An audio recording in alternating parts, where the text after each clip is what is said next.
Talk Connection inside the Wrestling War Zone, a Monday Night Wars podcast retrospective series. I'm JT. Joining me as ever is my partner Chad. Chad, how are you? Doing good. We should have done tarps off for this episode in honor of spring break or Yeah, we could. I didn't even think of put on a Hawaiian shirt. You have like a million. I do have my shirts. Fucking Zubaz shirts over there. You could have thrown on. I got about 50 I could throw together. So yeah, we didn't really plan that well. Well, actually, here I got Special Delivery Jones. He's wearing a Hawaiian shirt. Oh, he's good to go. He's ready to party. Nice. He's ready for Philly as well. Yeah, he's ready. Coming to a WrestleCon near you. I wish. Anyway, welcome back. If you're new, thank you. We are simulcasting this show on both video and audio. Videos on YouTube, on at North South Connection, and then on audio on any podcast application, also on North South Connection. On the video and across all our social media right now, we have quite the stretch project going on. Myself and Ryan Gray are ranking all 402 WrestleMania matches ever. We're doing them one by one in short format. They're all between 45 and 60 seconds. They'll stream on TikTok, Instagram, Facebook, and here on YouTube Shorts. So you can subscribe and check them out. There's a playlist on YouTube Shorts or on our YouTube page that has them all in order if you want to check them out that way. And you can leave your comments and let us know how wonderful we're doing, or if you're not happy with some of the rankings, how poorly we're doing. But it's a lot of fun. It's going to run right up until WrestleMania Saturday this year. And then I'm just going to pack my bags and head off into the sunset after that one. But that's on top of all the other content we have here. We have a lot of great stuff. We're going to wrap up Chad's Mania trips with my podcast career all in one big weekend. All one. Then we're going to do one podcast. It's like the Vince McMahon, Jeff, you keep seeing, where I'm going to be crying, talking about, and you're not going to be doing it anymore. We'll do it the next weekend, and you'll be at Mania the year after. A guess of when SD Jones passed away. This was way earlier than I would have guessed, actually. 1997. Okay, you're way too early. 2008. I thought it was like in the PTB era where we talked about that, but I guess not. He when did he go in the Hall of Fame though? That was early. That was like 95 or something. Right? I think he was like one of the first classes. Say his accomplishment here. Yeah. No, class of 2019. Oh, all right. Posthumous. Okay. Yeah. Well, he's here with us anyway. Boy, what a rough. Oh, that's when they did DX together as group. I was going to say, pretty rough group here. First three I saw was Honky Tonk, Tori Wilson, and Brother Brudeye. So a little bit of a rough start there. Honky's in just on the back of this run that we're going to be talking about here tonight. Yes. So on this show, we're going through the entirety of the Monday Night Wars. We started it in September of 1995. We were in the promised land of March 1997. Both shows now 2 hours. Both shows in big arenas with big screens and everything else going on. We're out of the milquetoast, flaccid Raws with the 4 taped episodes and plodding through. So we've made it finally, and really kicks off in earnest tonight with the first Raw's War. Yeah, I think we're officially out of the era where you can see like the ceiling tiles on any of the hard cam shots of the arenas they run for either Raw or Nitro. Yeah. All right. So any news or notes you want to hit before we get started? Yeah, this was a big one. We, with our last episode, we talked about the Piper segment. We got some great feedback, both from Jonathan Black as usual, and then Pronk B 000. Is that how you'd say, or Pronk Boo? How would you? Pronk Boo. I like Pronk Boo. Pronk Boo. But that made me dig out the old Observer, and Big Dave was spicy over this the last week's Nitro on March 3rd. And it's so funny in modern day how people say how biased Dave is, because at both the March 3rd shows and the shows we're going to review tonight, he talks about how much better Raw is than Nitro. Like, he's very pro WWF. Well, the internet in general, I would say from about here until WCW dies, is very pro WWF. Like, WWF is the underdog it's probably the only time ever after that. But in the internet, early on, internet wrestling community, WWF was a darling. It had the young guys. Dave's not going to think that. I mean, maybe. No, I know, but just the general sentiment. Yeah. Yeah. They got Brett. They got Pillman, right? They got a bunch of his guys. Yes. Yeah. So. So I'll just read some for him because it's pretty. The rest of observers were pretty bad, which we'll get to a couple of tidbits. Like Dave's really freaking annoying in these two newsletters. Is he in the Wrestling War Room on Facebook? Yeah, it's pretty bad. So he said it was billed going in as a Nitro you'd never forget. And after the 3-3 show from Atlanta's Omni, WCW would just as soon hope to God that slogan isn't the case. Then he talks about the legitimate sellout in the Omni, which it was. Said there was 13,693 in attendance. Now, of that, there was only 10,353 paid because of all the Turner brass and comps, but it was over 137,000 gate, which is good. But when he gets to the Piper stuff, here's what he says. In a 20-minute long angle, which was Piper's idea to introduce his 4-man team for the uncensored 3-team cage match main event. He still thinks it's in a cage.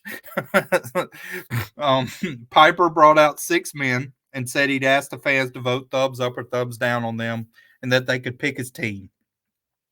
To say the idea was a catastrophe would be putting it mildly.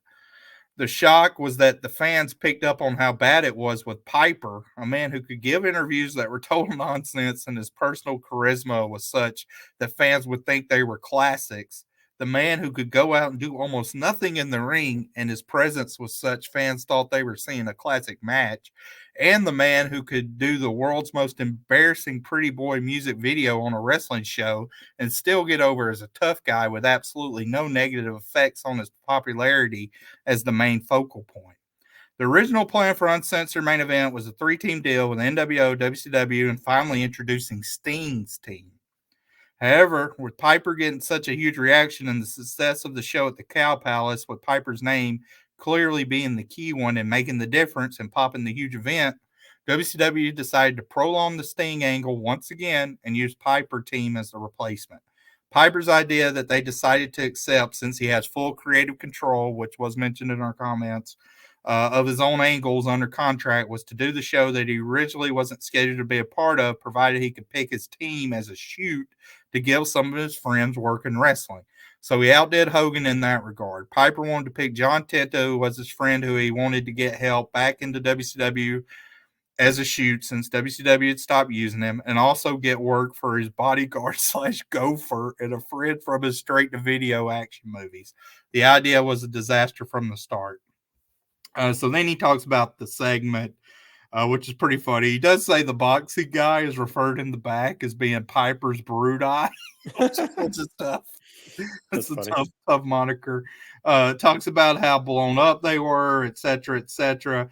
Piper was totally blown up, and the guy's acting skills and doing a live kickboxing fight scene made Glacier look like Peter Ertz.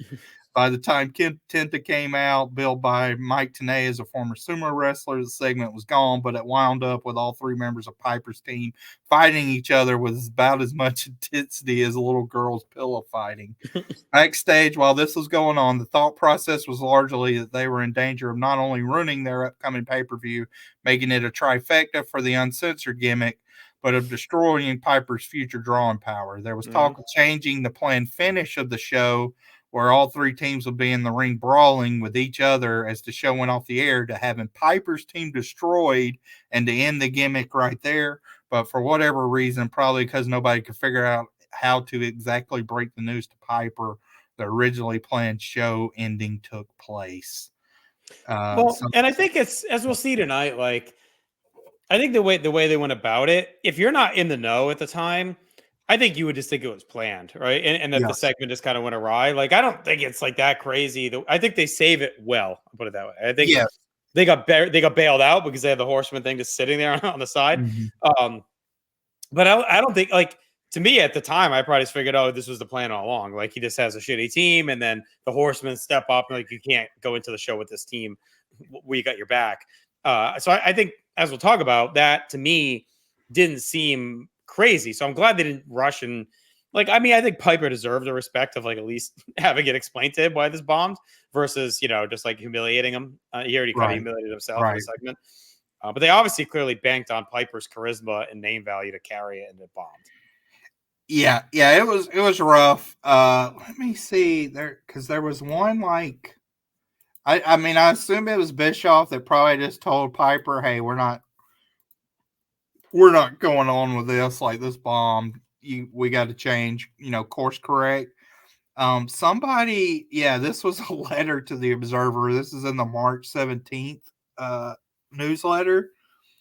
And what did he say? It was pretty interesting. He was talking about Bischoff. Yeah, Nitro was getting really lame. For the first time on 3-3, I switched to Raw while the NWO was in the ring. The hot crowds make the show watchable, but they need some substance for me to keep interested. They're burning me out on all the BS. 3-minute matches with endless screwjob endings and run-ins and poor main events with the NWO. The thing with Sting is real old. My main complaint is the constant scamming to keep us tuned. The Hogan Giant Robin Hood fiasco still hurts. So real gross. That one did a lot of damage. Yes. Like it was. Why scam your most loyal viewers? Give us a good product and we'll tune in. Give us a compelling 2-hour show and we'll give you good ratings. And then they were, I can't find it now, but somebody did talk about like Bischoff, and it was interesting how, he basically said like, Bischoff needs to assert himself. Here it is. I found it. This is him. He spends the whole letter railing on Tony Schiavone, which seems like an odd axe to grind at this point in time. Right. But here you go. Here's the paragraph. I used to think Schiavone was a pretty decent announcer, but now he's just an embarrassment. I realize things get hectic in a company where the booking committee is staffed with paranoid sociopaths, and the boss is a cross between John Davidson and Pauly Shore. But that's no excuse to not take enough pride in your profession that you come across as a complete bonehead to the national audience. So again, like I said, there was a lot of angst in these newsletters, a lot of kind of weird, like, I would have expected some of these comments like a year later in like 98 when it's been like a year plus of the main event non-finishes and NWO stuff. I am surprised to hear it already. The one thing I'll agree with is the comment about the matches. Like, I do think that's one thing that suffered a bit in recent Nitros. And I called it out in our last episode. I thought it kind of hurt the show for me. Because for a while in late 96 and even back in 95, we'd get at least that 1 or 2 matches a night that would like crack 3.5 or 3.25. Benoit, Eddie, Ray, Psycho. Like, we're not getting that as much anymore. We're getting a lot more like quick squashes to get everyone in. Or the matches that do have name guys aren't going anywhere. They're quick and confusing, like that Malenko Ultimo one. You know what I mean? So like, I feel like we're not really getting those like 10 to 11 minute Mr. JL versus Eddie Guerrero match that would like all of a sudden pop at 3 stars that we said, oh, WCW can do this, WWF can't, right? Like, we're not getting those anymore. And I do think that it hurts Nitro in general. Yeah, they haven't been as consistent. I mean, this Nitro, the longest match lengthwise is about 5 minutes. Yeah. So there was nothing on this Nitro that eclipsed that. Only other tidbit I could do before we start the show is this is something I don't know if I didn't realize or forgot or whatnot, but originally the Eric Bischoff angle with Schiller was supposed to be Ted Turner. Right. So Meltzer mentions that. He said the Omni show was also to be the night where Ted Turner fired Eric Bischoff from his post at WCW in an angle. As it turned out, Turner decided having nothing to do with the story getting out in the New York Daily News that he didn't want to do a wrestling angle after all. He sent Dr. Harvey Schiller, who runs TBS Sports, in his place. So that would have been interesting if old Teddy would have rolled out. It would have been weird because I mean he never does show up, but no, I thought Schiller was good. Yeah. Dave mentions that Schiller, given his position, did good. So. I believe there's a few like odds and ends that I can talk about as we do the reviews proper, but we can go in. All right, so let's head over to March 10th, 1997. Raw is War. We are here. We get the brand new animation. On Peacock, they have a thorn in your eye, like the Raw theme, but it actually was Marilyn Manson. Beautiful People. So that's the theme for a while. It's dubbed over, obviously, on Peacock, but they do switch to Thorn in Your Eye. But I think they have Manson for. You still see Austin at the sharpshooter right before you go to the Raw Is War zone. So 2 weeks before it happens, you get a preview. Yeah. I mean, it's the iconic when you think of the Raw Is War theme. I mean, I think you think of that one, but yeah, and they might have been using it for the bumps anyway. Thorn in Your Eye, like already here. yeah, Beautiful People is like, yeah. I think they were. I don't think that's dubbed in. I think that was there.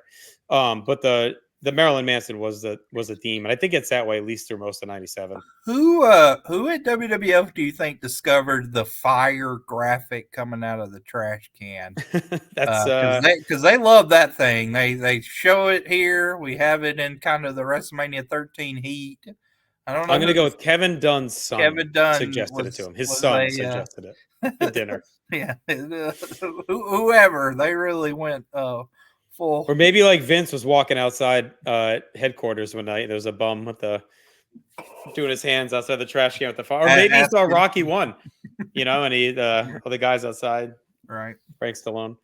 All right, so Marilyn Manson, we've arrived. Vince McMahon is fired up. We're in the Worcester Centrum, which is a pretty decent sized arena. So we're back into a normal sized building, a normal sized arena for a show like this.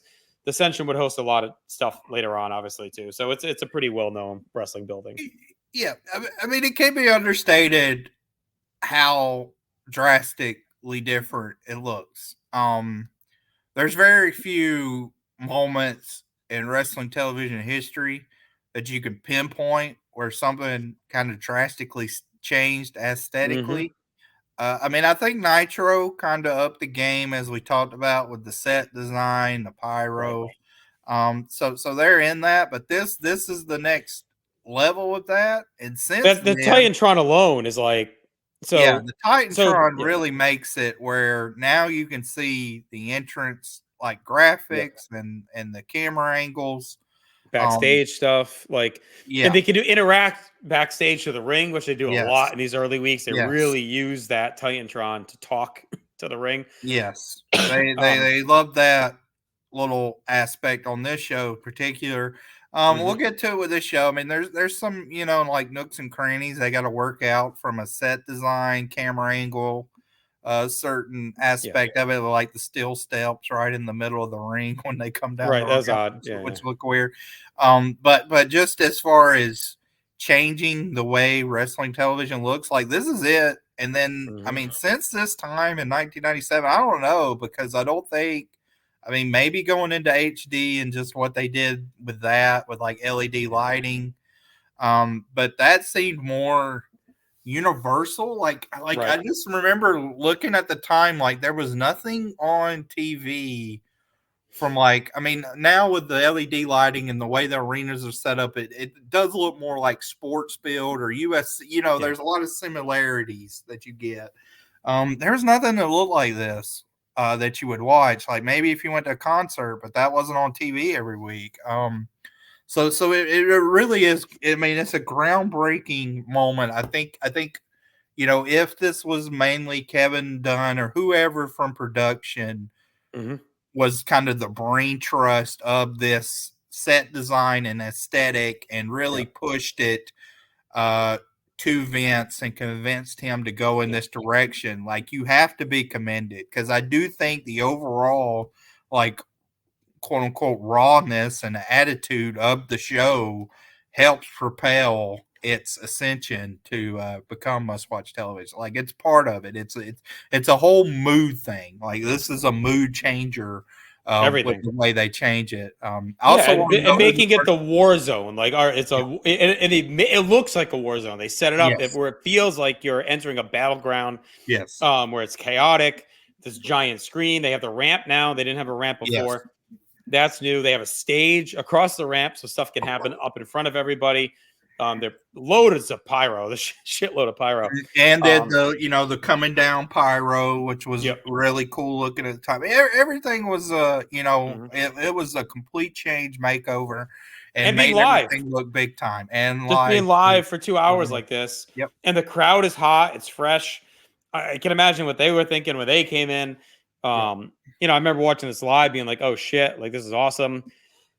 And just the whole concept and vibe has completely changed in just weeks. I mean, just looks like 3 weeks ago we were still doing 1 hour taped draws. Yeah.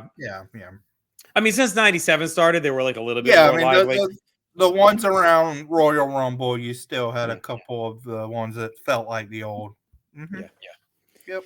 All right. So we start with our champion. Psycho Sid comes out. Vince says he's been reluctant to team with Undertaker tonight. Jim Ross also says that Ken Shamrock is here and has a major announcement. And Jerry Lawler says they'll be having a debate with Paul E. Dangerously tonight, and he will expose him. We'll talk about that. This is kind of the forgotten ECW invasion of Raw. We remember the one we talked about a few episodes ago from the Manhattan Center. I think it gets kind of overlooked that they run it back 2 weeks later here. Yeah. So we'll talk about that. Ross gets in the ring to talk to Sid. Sid says everyone thinks he must be a fool. He knows when Paul Bearer is around with Mankind and Vader, and he smells something fishy with Taker, and he'll not fall for the trap at WrestleMania, as Taker will fall victim to him. Sid tells Taker to stay in the cemetery, and when Sid puts him there once and for good. Taker comes out, gets a big pop, a very long entrance down the ramp. He says Sid should be scared because his logic makes no sense. If Sid were to get hurt tonight, Undertaker can't take the belt. And if he gets hurt, Sid is still champion. So Undertaker is the one declining to team up. He'll deal with Vader and Mankind alone, and Sid can relax and enjoy his last few days as champion. Paul Bearer's voice echoes throughout the arena. He emerges with Mankind and Vader. They're on the ramp. He rants a little bit. He says, War of Raw, which made me laugh. I'm still getting used to the new name. Vader and Mankind attack, but Sid and Taker clean him out. Taker thinks Sid hit him. They stare down, and that's that. So I like this as a start. You start off with your champion, your main feud for Mania, and you're already setting up like what this live environment is going to feel like. Sid's in the ring. Taker comes right out. You get his music. Vader and Mankind are out on the ramp with Paul Bearer. So you're using all the space right away, and you're showing like, here's the shit that can happen in this setting now that we're going to have all the stars on too, right? We talk about this constantly with those old Raws. You may only get one or two big names an episode. Already to start the show, we had 4 big stars, and we're already promised others to come. So we know this is a different Raw that we've had. I liked it as a promo. The quick brawl was good, keeps the crowd up. And again, the aesthetic is already paying off. Yeah, so this, again, is the kind of official start of something that'll be way too drawn out, which is our opening Raw promo. But for the first time out, it did set a kind of different tone. I thought everything was fine. One thing interesting in reading the torches from this week, right after this episode aired, Wade seems pretty convinced they're switching the main event at Mania to Brett versus Austin for the belt. I don't know. Like, do you remember at the time thinking that? I mean, I know they got the Sid Brett match coming up, but I don't think it would have been like, yeah. I mean, the way they had been bouncing the belt around and with how hot Austin got, I don't think it was crazy to think that Brett was going to win next week on Raw and Austin was going to win the belt at Mania. Right. So yeah. I mean, overall, I mean the Sid Taker feud, I think, has been fine. Like, I mean, it definitely doesn't feel like a main event WrestleMania championship feud. So I will say that. Like, I do think there's more juice in Austin versus Brett. And even with the Paul Bearer situation here, this is kind of, again, like reintroducing Paul Bearer into Undertaker's circle after, a decent time away. He was kind of around with like the Vader match at Royal Rumble and whatnot, but this feels like something that will really, it obviously will get way more ramped up, but this kind of felt like step one in that direction. But it was fine. Yeah, and I think they're really banking selling this. I think it's a weird time for Mania because so much is up in the air. Like, I think if this Mania happened 2 months later, that card is looked at way differently. I just think it's at a time where it's coming is like everything's up in the air and they don't really know what they're doing with a lot of stuff. Right. I think they're banking on selling Mania on the back of Brett and Austin, on the back of the Nation and Ahmed and Legion of Doom, and on the back of the chance that Undertaker is going to win the world title. Like, I think that's it. Like, more than the feud. It's more about that Taker is finally going to win the big one for like an extended run. So, right. All right, we get an ad for Mania. Then we head to the first ever Raw Is War match. It's our Intercontinental Champion, Rocky Maivia, taking on Tony Roy, old jobber friend. So that's one thing I guess is sticking around for right now anyways. We're still going to have squashes.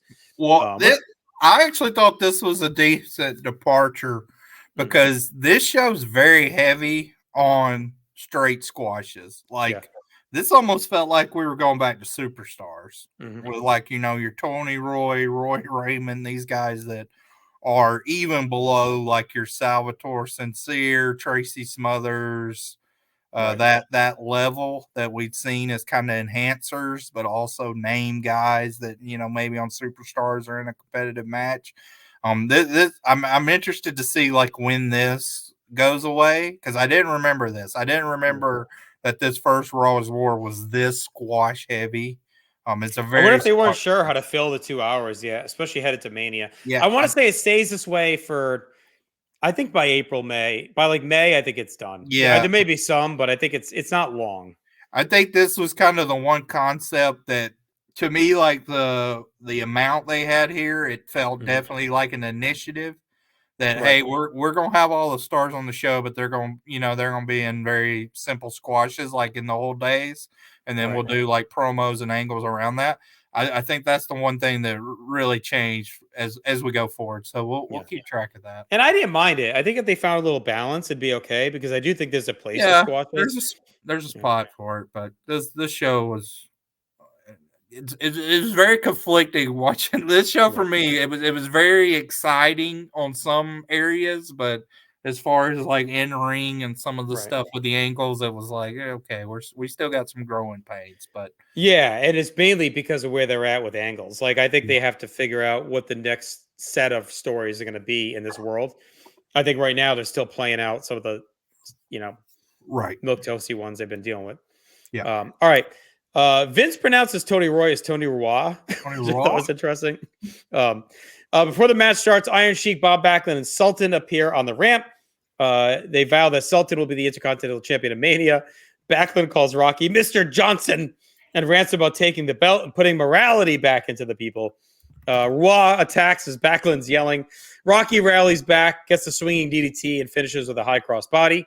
Sultan attacks after the bell. Rocky fights him off. He nails Iron Sheik and Backlund. He turns, and we see Tony Atlas in the crowd.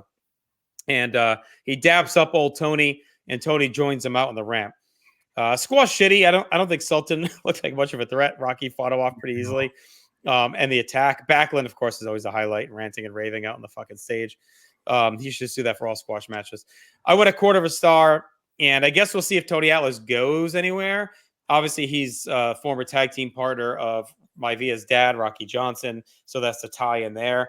So it looks like they're potentially, I don't know if Dave has anything on this, but it looks like they're potentially bringing him in for some sort of storyline with Rocky. Yeah, I'll check that.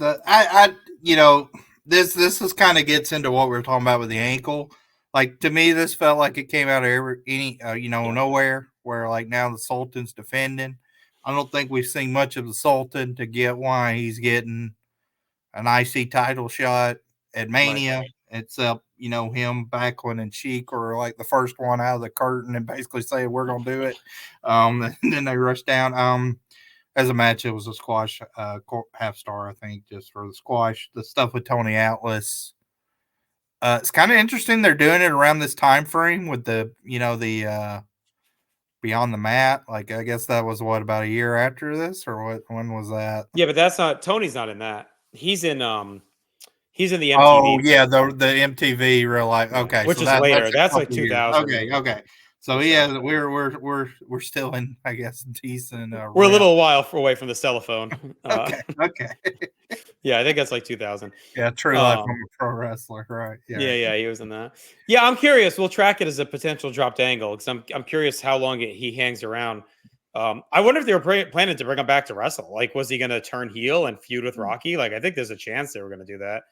Unless he was just going to be Rocky's manager or something like a Jose Lothario kind of scenario. But it felt to me like it was going to build toward Tony being jealous and turning on him. Like, that's what it seemed like they possibly were set up. Yeah, all Dave has in his rundown is the impression was given Atlas would be in Maivia's corner to counteract Backlund and Iron Sheik. So we'll see. So maybe it was originally planned to be a Mania thing, and then they were going to do something beyond that after. Because I do think he hangs around for at least a week or two after Mania. So, I mean, it's possible too. Like, Rocky obviously gets injured sooner than later, so maybe that's why he gets dropped. We'll just see how long he's around.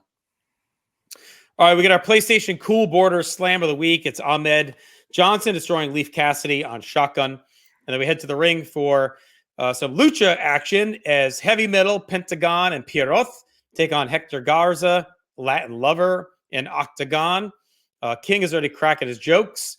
So it looks like, I think you always think of like the AAA stuff maybe ending around the Rumble. Like they had showed up in December, did a little stuff on Raw. They were in the Rumble. I think, again, this little early era of Raw's War, I think, has some forgotten stuff that historically you don't really think of. The squashes, maybe the Tony Atlas thing or not, I don't know. But then like these guys still being around for a little bit, that they were trying to leverage the AAA guys to offset with the lucha stuff on Nitro was going on. So, Right. they're kind of pulling a page out of their playbook, right? Big 6-man here. Garza and Heavy Metal start off working on the mat. Vince King and JR talk about everything but the match as we get going. Vince says tonight's debate between Paulie and King will rival Douglas Lincoln. And Ross says maybe more like Nixon JFK. Pierre Roth chops away at Lover. King talks about interleague play and asks if that's why Vince and JR are bringing in AAA and ECW.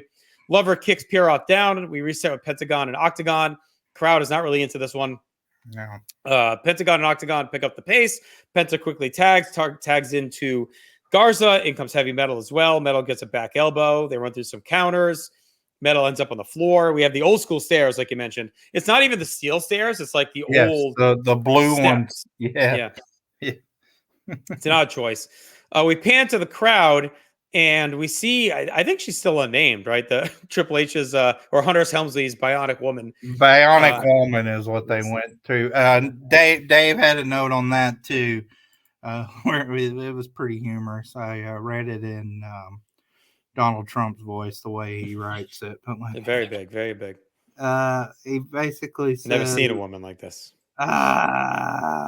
It may be on the week I X'd out, but basically it was like Joni Laura, the bodybuilder that's been hanging around with Triple H, will come as valet and will be going by the ring name China, spelled just like the country, China. And apparently on the house shows, that's what she was being billed as around the time. It's China already. Okay, so they'd started to drop the name. Okay. All right, so she is out there. She's talking to security, kind of creating a stir. The crowd is losing interest. The Bionic Woman gets escorted out rather roughly by security. Yeah, for sure. We go to break. We come back. The crowd is restless. Heavy Metal's working Garza's back. Pierrot ends up in the ring with Latin Lover. Just crawls around slowly. Vince says the Bionic Woman's been arrested. Lover gets a powerbomb. Again, we're moving slowly. Brian Pillman joins us. Haven't seen him in a while. Inset interview. He promises to be back soon. It says he'll be on Shotgun, which will air at midnight when the censors are asleep and he can say and do whatever he wants. So always good to see the Pill back in action here, but looks like he'll be doing color work on Shotgun, which is out of the bars now. Shotgun is being taped along with Raw in the arena. So we're done with that experiment. Very neutered. Yeah. Yeah. It's just now just another weekend show.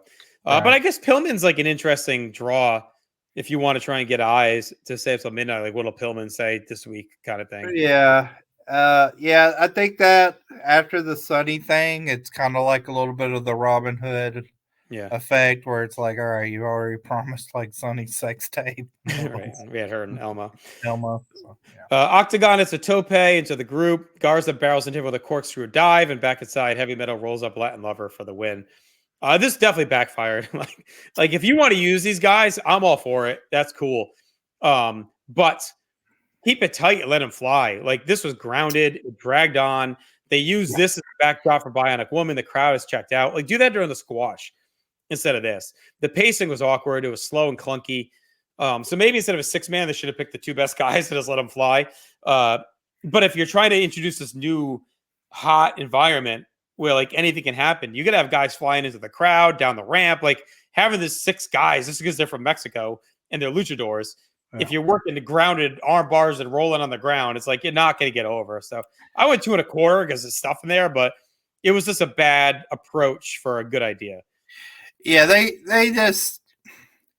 didn't know what to do, and for all his qualms that you can make with like Mike Tenay, he was somebody that could come in there and sound, knowledgeable and at least had, like a decent understanding and seen some of these wrestlers before. having like pentagon and octagon on opposite sides. It's like, how do you differentiate it to, you're not getting any flavor on the guys' personality. Their moves aren't that dynamic. We have Garza's little corkscrew dive. But beyond that, it's a rough go. I mean, I think it's mostly the people they picked and just the position they were put in. Like Piroth, he could be like your ground guy if you want him to have a real high flying match. He can be your base, but if you think like high flying, Piroth is not coming to mind, so he shouldn't be. No, if you were to stack rank all the Lucha guys on Nitro, with these, like they're at the bottom. like Nitro has at least 5 or 6 guys that you rank above all these dudes. So it's tough. It's a tough spot for them to be in. Again, I would have started. I might have started with this and just picked the 2 fastest guys and said, "Go, you get 6 minutes and like use the whole area around you. Like go out into the ramp, fly out there, use the stairs, like and say this is like the war zone. Look what's going on." Yeah, the nature of Triple A around this time too was so like brawl heavy too. Right. Like it was angle and brawl heavy, and just the way they're going to be promoted on WWF doesn't really tune to that too. So as far as working a TV style for them, they're not accustomed to that. That would be a challenge for them. Yeah, I mean, I agree. I'd probably just give like Hector Garza an octagon or somebody like that a few minutes to see what happens. But what we got was decent, I would say at best. I went 2 stars. It was okay. All right, we get a WrestleMania ad. We're back to the ring as Ahmed Johnson is taking on old friend Roy Raymond, New England legend, indie star Pierre the Mountie. Not Raw. That's why they did it differently. Yeah. But there is Roy Raymond, and he sometimes went by Raymond Roy. So they used to flip it around. Again, locally here at this time, he was Pierre the Mountie, and he was the NEWA champion. And he used to show up at all the events at the then Providence Civic Center, and he'd walk around the crowd, glide handing, take a pic. I got a picture with him from some show. But he definitely played up at the WWF house. Oh yeah. He'd work the crowd like he was a local star or whatever. Yeah. But he I got it on tape somewhere. It was a big match. They brought in Warlord to NEWA, and he challenged Pierre the Mountie for the championship. It was on public access. Love it. So he's big in New England. Ahmed is jacked up. He's big. Ross says that Big Johnson weighs 305 pounds. Ahmed is fired up. He attacks Roy at the bell. The Nation music hits. PG-13 wraps out. Ahmed is pissed. He makes really quick work of Raymond, Roy Raymond after that, including violently throwing him for the ring. It's a really violent throw. He finishes with the Pearl River Plunge. And again, they're definitely using the new set to vary the presentation, like having them standing out on the stage versus having to come down to ringside or being in the aisle, like lets everyone see them. So they're definitely using that stage a lot early on. So I'm going to half a star for the squash. We'll get into the promo in a second. What did you think of the match? Yeah, half a star. The only other note is what you talked about with the aesthetic of having the like the Nation's entrance. You had to by any means necessary kind of over the graphic, and then with Farouk and everyone up there, it was imposing because you're on an elevated stage. So now they're basically eye level with the ring, and it just works. Like the camera angles on that worked well when you saw kind of the back of Ahmed looking on the whole Nation. Yep. All right, Farouk grabs the mic. He rants about growing up in the streets, calls Ahmed and Uncle Tom, says he'll wreck him in Chicago when the people let him down. Ahmed will show up stupid and alone as usual, and he'll have the whole nation, and it'll be gangsta style. Ahmed calls Farouk an overdressed charcoal-colored punk and says he isn't scared of Farouk, the piece of trash and jailbird. They have a nation, but he went out and found the 2 baddest, meanest, nastiest men he could find, and he's going to bring the whole city of Chicago with him. And with that, the Legion of Doom's music fires up to a big pop. They come out through the crowd. They hug Ahmed. JR gets to the ring. We get a loud LOD chant. Hawk says the gang is all here and ready, and says there'll be a sweaty, fly-colored pile of raw sweat socks after Mania. Animal hypes up the power of the fans. It issues a warning for what will now be a 6-man Chicago street fight at Mania. Ahmed said they're all turning white and scared because everyone in the world will watch Mania and know the Nation is going down. I like this a lot. I think this amped up Mania quite a bit. This confirms that LOD is staying around. I don't think we knew yet after that if that was a one night special thing at the Manhattan Center. This confirms that they're going to be on at least at Mania. Having them in Chicago makes sense. And this is a smart idea because Ahmed and Farouk, yes, the Rumble match was fine. There's a likely chance that would be a sloppy mess. So having LOD in there to like really amp up the craziness and like having all 6 guys around the ringside will add to the violence and the gang feel to it. So I think it's a good call at a Mania level, and I thought this was a pretty good segment. Yeah, I like it a lot from a conception standpoint. I think from an execution standpoint, it was fine. This does go into kind of some of the growing pains on the new set and everything, because when LOD is coming out of the crowd, the camera actually had some troubles like finding them. Like you're basically just like seeing this guy cheering and some signs, and then they get in. And I thought that was good. I like that part. I thought the after that with the promo and them talking and whatever was not necessarily needed. It was standard Road Warriors. Wasn't as good as what they did with Kevin though. The prior, so I like that. Right. They were more focused, and then Farouk's just kind of staring at him like, okay. so that was a little odd, but I definitely think like adding them to Ahmed's stable, one, doesn't make him look like a chump, where, you know, up to this point you could say like, hey, like Farouk kind of has a point. Like Ahmed literally has no friends, and even some people that were his allies like Savio are joining Farouk. So this helps in that regard, and it gives some juice to the match overall. So it was good. Yeah, I think just putting LOD in Chicago in the match is like enough. Smart enough. All right, we go right back to the ring. Our tag team champions are here. The British Bulldog and Owen Hart taking on the new Blackjacks. Vince says La Femme Nikita is a babe. And of course, that'll be airing after Raw. Yeah, somebody had a sign that very excited to let us know. JR cost Bulldog and Owen to the ramp. He congratulates them on their great match in Germany. Bulldog on his win. Owen, of course, cuts him off and says he wants to talk about their match tonight, and he's not jealous. We get clips from last week, and then we get right into things. It's a big match for the Blackjacks. It's a non-title shot at the champs. Wyndham says that this is a title match. They'd be the new champions. Bradshaw says Owen's been living off a Bulldog for a while, and Owen has purty lips. Very odd approach for these guys. Owen and Bulldog attack off the shit-talking, and they clean house. Bradshaw and Owen fight outside as Bulldog beats on Wyndham in the ring.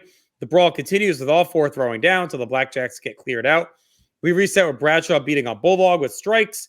We get an inset promo from Mankind, Vader, and Paul Bearer issuing a warning for Mania. They'll be challenging for the tag team titles. Bulldog comes back and works Wyndham's arm until Bradshaw tags in, gets to work on the back. Bulldog leapfrogs to a tag. Owen's in. He clubs away at Wyndham, but he gets trapped in the Blackjacks double team.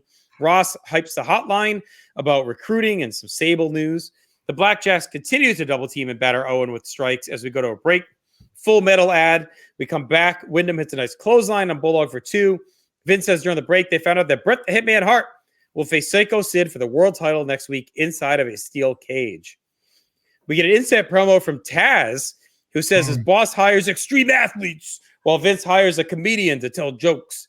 Taz will give King the opportunity to say things to his face tonight. Bulldog blocks a superplex, makes a tag. King gets in some short jokes about Taz. Owen cuts through both challengers, gets 2 on a missile dropkick. Bulldog knocks Wyndham to the floor. Bradshaw slugs away. Owen hooks the sharpshooter. Bulldog works over Wyndham, knocks down the ref, and then Wyndham hits Owen from behind. And the Blackjacks end up getting disqualified. That's a little bland. The Blackjacks at least add variance to the division. They look okay in spurts as they're building their chemistry. I like this as a use of Wyndham. It's better than the Stalker, at least. Owen had all sorts of energy. I thought he popped the most in the ring. I think he's on a little bit of a hot streak here overall.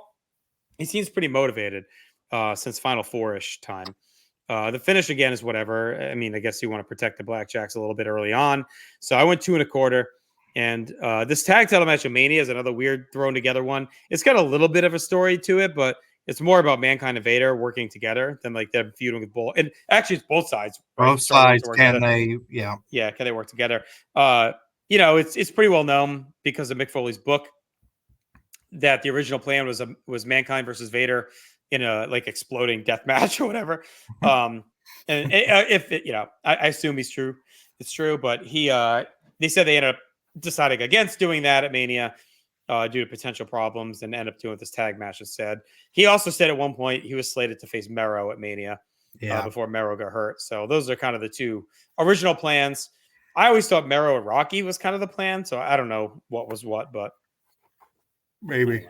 I only went 2 stars on this. I thought this was kind of our one holdover from the Raw of a past era, where I didn't think this was a very high motivated match, probably as much as it should be, given the 4 in-ring competitors.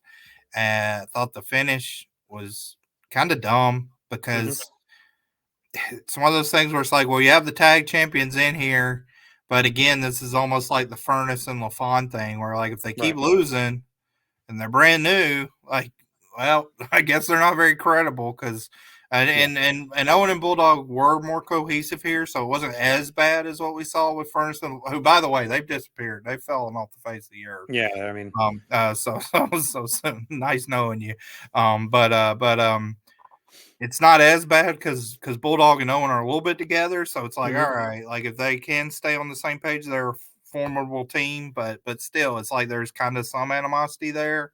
And you're losing, even if it's by DQ. It just overall, this was, I don't know. It was a little generic, and I didn't think it did it didn't really help anything. I think we could have just done, honestly, the some sort of segment with Vader, Mankind versus Owen Bulldog. And we talked about this last week too. Like, I think they're going to struggle a little bit early here on how to present competitive matches with stars and not keep relying on cheap finishes. So again, like Blackjacks, they want to put them in big matches, but now this is two weeks in a row, or 2 out of 3, right, where they have like a stupid finish, right? Them and the Headbangers 2 weeks ago.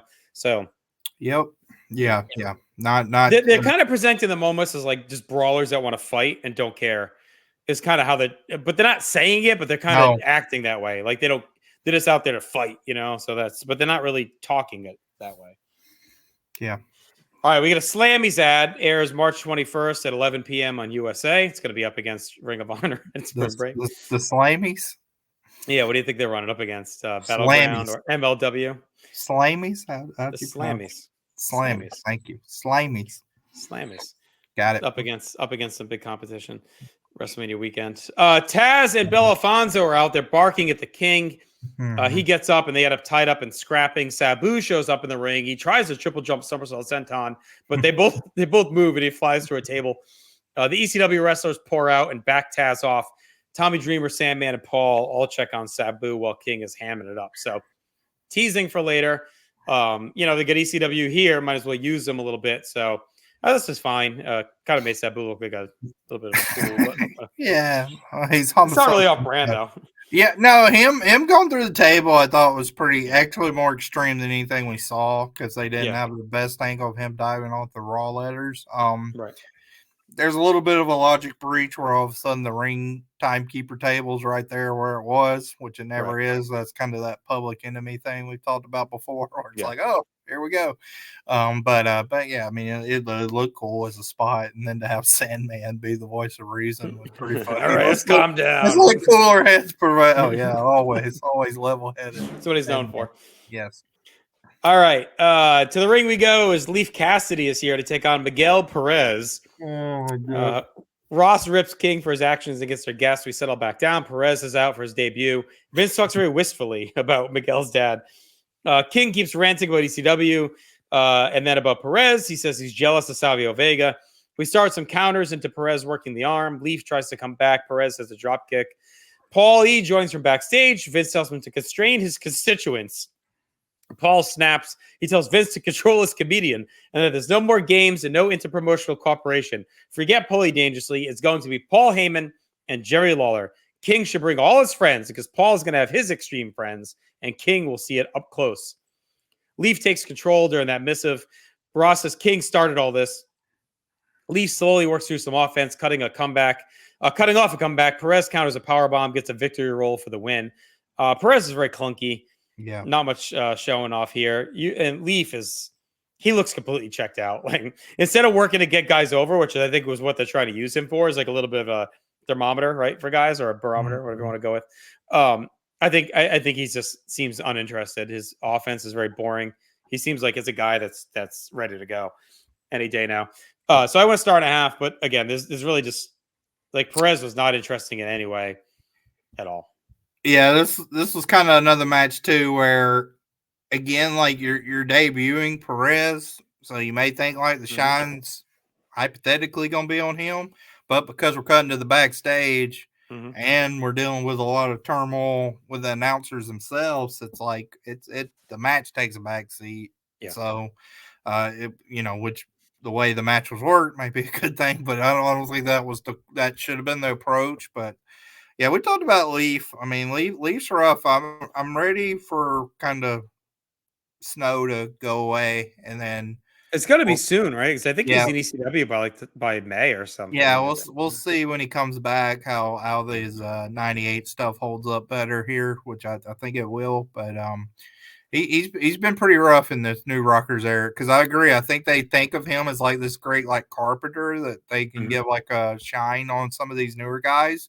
Yeah. But I mean, even we talked about it with like the real like showcase matches like versus Flash Font, they're not hitting like a great level. They're him and Mero, him and Flash, like it's just whatever reason it's not clicking for him. But Perez always grosses me out with the back hair. I don't know why. I can't. I mean, there's just so much. He makes Rotello look smooth.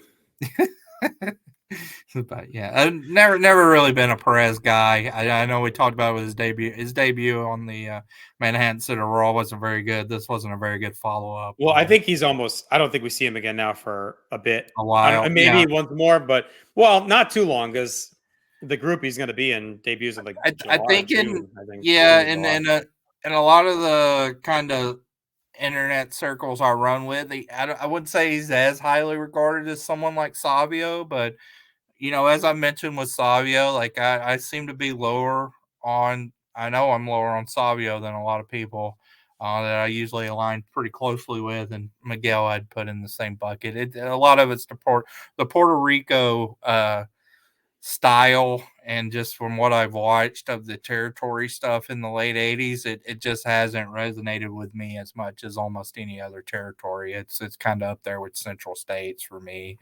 It's kind of the mindless brawling. It hasn't really connected. So, all right, Sid is backstage. He rants about tonight's match. He talks about Brett's title shot next week as well. We then go to hour 2, so we get the open again. We get the pyro again, so they kind of doing the hard reset.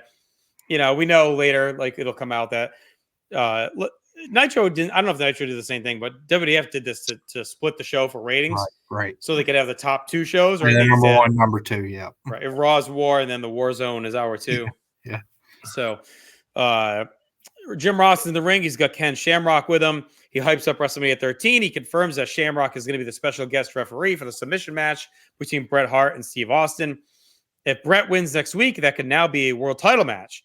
Shamrock says hi to the fans, says it's great to be in the WWF, and it's an honor that Vince, I always love when the random guests mention Vince as the owner, that Vince has asked him to be the referee at WrestleMania because nobody knows submissions better. He'll be fair, whether it's Austin or Bret like it, doesn't matter to him. Steve Austin cuts off Shamrock. He's backstage on the Titantron. He says Shamrock should consider it an honor that he doesn't come out and stomp his guts in. He says he doesn't know why Bret gets all these title shots, which is true. It is BS, and while he's not a Bret Hart fan, he hopes he wins against Sid so he can be facing the world champion at Mania. Shamrock can stand there with your stupid look on your face and know that Austin should be champion. Bret can bring his little sharpshooter to WrestleMania, and Austin's never submitted in his life, and he's not going to do it now. At Mania, Bret doesn't know what Austin is coming, but what the bottom line is, after he makes Bret say, I quit, he may knock out Shamrock's lights as well. Shamrock says fighting is his life and he doesn't have tights, but Austin says he'll fight him in his underwear if he had to. Shamrock challenges him to come down.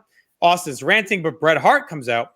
Bret says it's a great feeling to win the title a 4th time, but it was ripped off and no one did anything about it. People hold up signs that Bret's crying again, but as he's crying, if he is crying, it has to do with the lack of justice. He's been screaming at Gorilla Monsoon and crying for so long that he finally got credit and gets a world title cage match next week. Vince says they'll be in Syracuse for Raw next week. Bret says he feels sorry for Undertaker having his hopes up, but Austin will get the lucky break because he's going to get the WrestleMania title shot. 13 is an unlucky number. No one knows submission wrestling like him. Bret tells him to bring everything he's got. Nobody wants to fight more than him, and he promises Austin will ever be sorry that they crossed paths. Bret says he's been screwed by everyone from Shawn to Psycho Sid to Steve Austin to the referees to Gorilla to Vince. But as for Ken Shamrock, he likes him. They're cool. But if he's been screwed by everyone, and if Shamrock tries, it'll be the biggest mistake he makes. Shamrock says he's no marriage counselor. He's not here to listen to his problems. He's only here to ensure the rules will be fair, and he'll raise the hand of the winner. Austin comes out of the ramp. He barks at Brett, but then leaves. And that's that. This was pretty good. It gave a hard hype to Mania. Keeps them apart. They've already touched a lot. It sets up Shamrock as a player. It sets up the hype for next week. Now we know that Austin is going to kind of be almost either on the verge of helping Brett or at least rooting for him. We can assume Taker and Sid will be in the same position. We're leveraging, again, the Titantron, the set, the ramp, like all that's in play. Sets up Shamrock as a legitimized referee. And it lets everyone know that Brett basically doesn't give a shit what anyone thinks, and he just wants the belt. So I thought they accomplished a lot here, and they did it in a way that gets over the new look as well. Yeah, I think they did good on this, and having an engaging segment without Brett and Austin going after each other, as well as setting up Shamrock, because again, coming from the UFC, I didn't have any idea who Shamrock was. So I know. I was younger. I wasn't watching UFC, but UFC was still very primitive, going through legal, regulation, legalization, whatever with the states. So it was good, I think, to present Shamrock here that now he's signed with the company. This was much better than what they did at the Manhattan Center, where he's in a big time segment with these two big stars. He kind of, can pick his spots, lay out when they're going after each other. And overall, it was good. This is nothing that, like, when you think about this feud, just like, oh yeah, I remember that great angle. But it's a good kind of chapter in the story too. So it was good. Muted. You're right. We get a plug for the Slammy Awards yet again. Honky Tonk Man is out, your favorite. He says, it's been a long time since I played Worcester, and he's ready to sing tonight. He didn't get the reception he deserved last time. What did that mean, by the way? What? A long time he played it. Was that he was just saying that? Like, Worcester's a hotbed for honky tonk music? I think it's just like things bands say, like, oh, it's been a long time since we played whatever. So I think he's just trying to play off like it's a big star that hasn't been in Worcester for a while. Honky sucks. I hate he when he finally said to here, like, I'm almost ready to select, and then with who came out, I was like, thank God, like, we are finally, because with a 4-man booth, it's real crowded too. But it is. Yeah. All right. So he's not going to sing because he didn't get the reception he deserved. Brings us to our match. That's Billy Gunn taking on Aldo Montoya, still hanging around.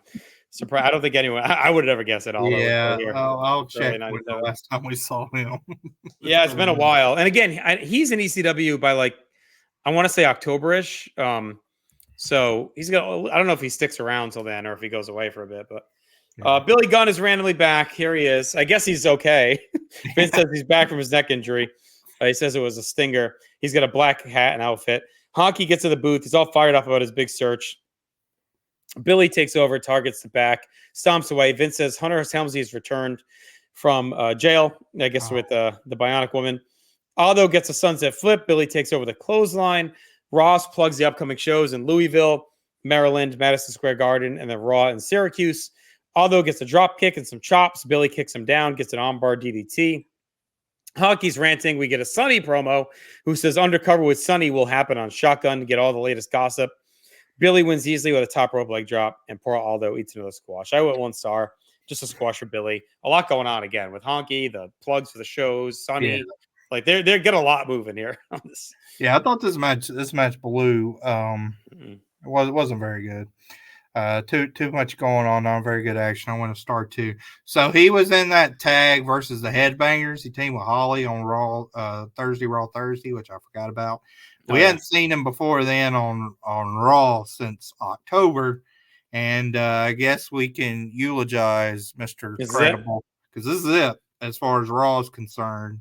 And then, as we know, he'll be in ECW to the bitter end, and then was he one of the guys? No, that was just WCW. I don't think he shows up until like April or May when X Factor starts up. All right, yeah. So not even one of the guys in the press box at WrestleMania X7. If we make he's done for us. If you want to hear all about Just Incredible between now and WrestleMania, check out Extreme Three-Way Dance every other Thursday here.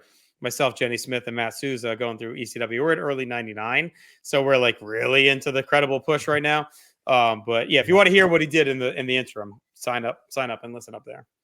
But yeah, between Sonny, Honky Tonk Man, just a lot of mouths to feed in like a 30-minute match. We're paying off the years of nothing happening on Raw with a lot happening at once. Mankind is backstage, is cradling the urn with Uncle Paul. Issues another warning for the main event. Says he doesn't need the urn or mommy. The WWF wants us to believe he crawled out of a boiler room, but he really spent his whole adult life in preparation for tonight, and he has the scars to prove it. But the real story is that Mankind and Vader are a team. I thought it was a pretty good step for Mankind, I guess. Yeah, overall. for like a throwaway Mankind promo, it was good. He's actually been on the come up a little bit, actually. He had the match I really liked versus Sid last week, which unfortunately did really bad in the ratings when I looked today. But I think it was a Germany thing. It went up against that atrocious Piper segment, which actually grew. That's what Dave said. Dave said it was so bad that people were like either shocked or actually went away to see how bad it was, which maybe. But Mankind too, he's been hot since that the Taker False Count Anywhere deal on Raw. Remember that was really good. He's kind of turned it on since then. Yeah, it's a good promo. All right, back to the ring we go. As Tim McNe is on the premises to take on Goldust. Goldust is in the ring with Marlena. Ross reminds us that Goldust will battle Helmsley at Mania. Hunter and the Amazon Bionic Woman show up on the ramp. McNe lands some punches but drops his head and Goldust cuts him down. Vince says something fishy's going on. She was arrested earlier and kind of pieces together that Hunter has bailed her out. If you remember, we're still not like officially committing to the fact that they're like a pair, but now this all but confirms it on that Hunter bailed her out of jail. Yeah. And Goldust finishes with the curtain call. So quarter of a star. What do you think of the match here before we get to the another half star and easy squash? Only thing I'll say is, they seem confused as to how China would be out there, and King of all people kind of connects the dots and says, well, obviously he like bailed her out because he has enough money, and here they are. He's with her, right? All right, so she saunters to the ring. Honky and King are hyping her up. Goldust protects Marlena. Hunter attacks him off the top rope from behind. Him and the Amazon stomp down Goldust. Marlena jumps on her back. She tries to choke the Bionic Woman out. Hunter steps out of the ring. Officials flood and pull Marlena off to break things up. Amazon knocks down Pat Patterson. Marlena slaps her, showing a little fire. The Amazon picks up Harvey Whippleman, chucks him into the other referees, and then things finally slow down as Hunter pulls her away. I like this. I thought it was really good. I mean, we'll see. Like, I think they do a fantastic job with her out of the gate in these early months, and this is another piece of that. Her slugging Patterson and being like unstoppable, and Marlena doing whatever she can to choke her out. To me, that aspect of this feud is way hotter than anything we get in the ring between Goldust and Helmsley. Yeah, that's the only critique I have, and I mentioned it on our last episode, is the feud between Helmsley and Hunter is just not there. It's really all about Marlena and China. In contrast, it's easy to contrast to what's going on with the Benoit Sullivan stuff, because at least with Benoit and Sullivan, like the men portion can kind of handle their own as well. And then the stuff with Jackie and Woman's nice. But Harvey was fearing for his life. He gets completely chunked onto the other guys, falls like face first on the mat. Her slugging Patterson was pretty hilarious. Then you have a neat moment where Dave Hebner is in like his street clothes and Earl's in his referee outfit, and they're both on the steps like yelling for China and Hunter to go away. So it's almost like the Bizarro, like the business pleasure, like and Dave is put on some pounds too. So it kind of looked like a weight loss, like before and after picture for before and way before. The It almost seems like you would think they're working toward a mixed tag. It's not a match we Yeah. ever get with these four, but Yeah. it seems like they're setting something like that up. Yeah, Marlena firing back I thought was good, and I thought it did it in a way that didn't weaken China, where, she kind of just slapped her as she was being restrained, and China was ready to go in there. Like, she wasn't backing down. She had to. No, I think they do she does a great job, and they do a really good job of booking her early on here. Yeah, it's been good. So we'll see how that continues.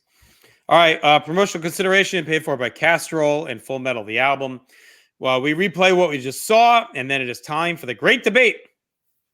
The pulpit is in the ring. Jim Ross is ready to moderate. King is on one side. Paul Lee comes out. He's alone. Ross says King has posed the question if ECW should even exist. King won the coin toss and gets to go first. He says the question is whether ECW does exist, that Paul is being seen by more people in 1 minute right now than he ever has before in his life. Because a rinky-dink ECW is misfits, thugs, and has-beens that couldn't catch on with a legit organization. The ECW stars start to come down and surround the ring now. King says all these guys went to Philly and decided they could beat themselves to oblivion with frying pans and baseball bats, and there are enough morons to come see them. Paul goes to a bingo hall once a month, puts on some charades, they have blood running everywhere, and draw 1,100 idiots. Ross tries to end King's time, but he keeps going. He says when WWF goes to Philly, they put 22,000 in the Core State Spectrum. And I love Vince deadpan. It's actually the Core State Center. King keeps going, and Paul screams for him to shut the hell up. Paul says WWF putting 22,000 people in the seats is not a testament to anything Jerry Lawler has ever accomplished, and that ECW has earned the respect of those 1,100 people by bleeding, sweating, and fighting, and busting their ass to give the money's worth. And that is what ECW is about. Paul says Barely Legal is now Tommy, Sandman, and Paul plugs Barely Legal. Tommy Dreamer, Sandman, and Beulah come down the ramp. Honky calls them cronies. It's pretty funny to have Honky in the booth on this too. He's such a fucking clown. Paul says Lawler is right. They are small. And Sandman says, give me the high sign. We'll cane his ass. King says Paul should be thankful to plug a pay-per-view on Raw, and why Vince allows it, he'll never know. King says 1,100 morons could go watch paint dry in the bingo hall. Paul says if King wants to shoot, they can shoot. And he asks King how he's doing at the Seesaws in Louisville, and that his own sons don't even call themselves Lawler because they're ashamed of their dad. Paul says they earned it. King says he's never earned anything. He's a 35-year-old man that still lives with his parents. His parents finance ECW, and he would be nothing without them. King says Paul's not an athlete. Paul says he hangs with them because they give people their money's worth, and ECW is the Howard Stern of wrestling, and they're hardcore and proud of it. King says he hangs with them because he's light in the loafers.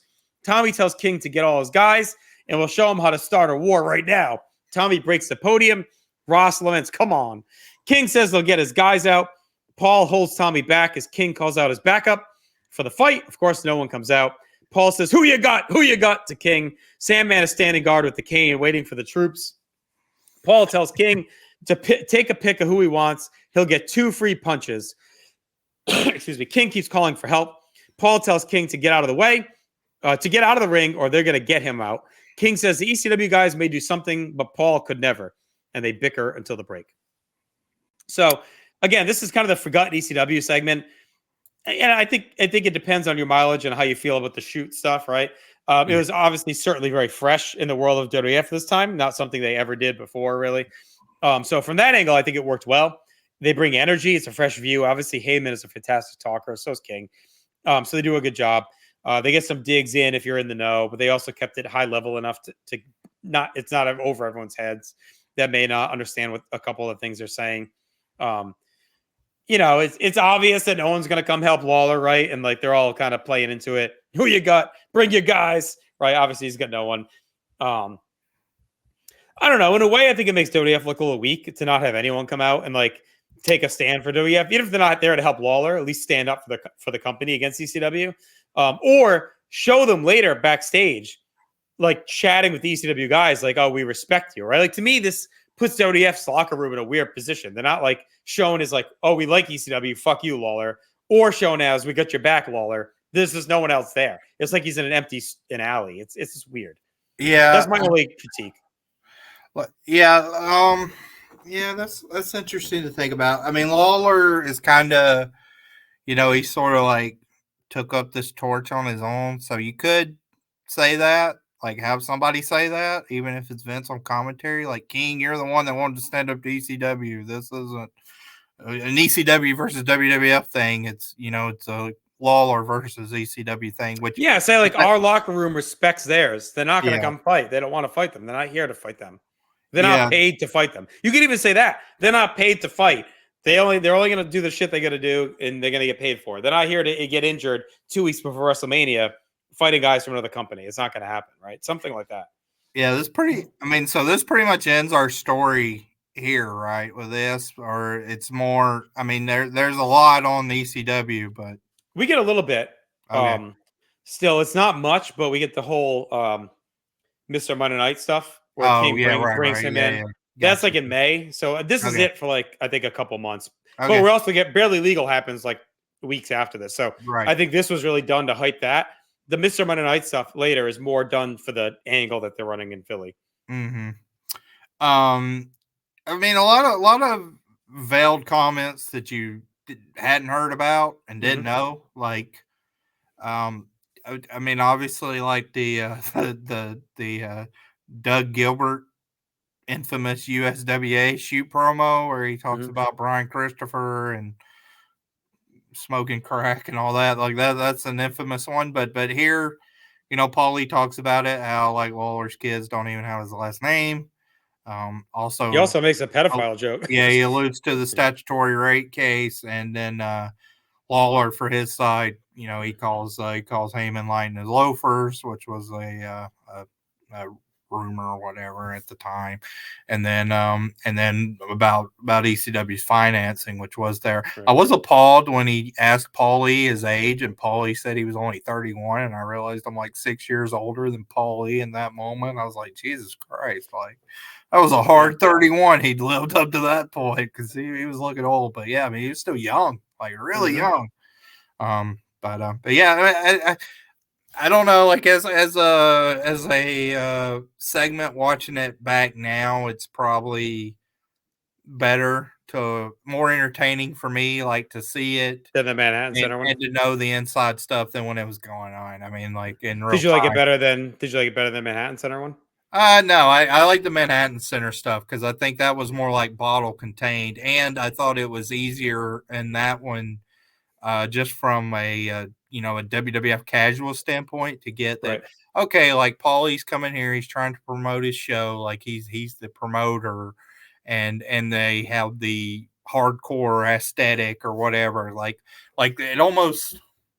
This is where I think like the change to Raw Is War hurts WWF if it is like a WWF versus ECW thing, because like they're getting more edgier. Like they're actually doing what now like King's rallying against and saying like we don't want that. We want. I think it was a good place to end it. Like I mean, as entertaining as it's been, they're just not going to go full bore with it. So like this was fine. I think doing the 2 segments, getting to Barely Legal, and again what they do later actually works better for me in a way as well. With RVD and all that. So, okay. All right, main event time. We have Mankind and Vader taking Undertaker and Sid. Paul Bearer and his troops stomp out. Sid is out to a big pop. He gets attacked by Vader and Mankind. Sid fights off both guys. He gets swarmed and choked and punched. Finally, Undertaker comes out. He beats on Vader, knocks him to the floor with a boot. Mankind hits a cactus clothesline. Him and Undertaker tumble to the floor. We reset with Vader beating on Sid. Vince says they get a late start to the match, and he asks USA to bear with them. Vader gets a near fall, keeps smothering Sid, hooks a chin lock. Ross says, we have never gone to WrestleMania with so much up in the air, which I'm glad they called it out. It's like, this is a tumultuous time. The company's kind of chaotic right now. Mania is going to be chaotic. You just got to trust us that it's Mania, right? We don't have a lot of stuff set in stone here 2 weeks out. Ross also knows that King did not come back after the debate. Vader cranks on a chin lock. We go to break.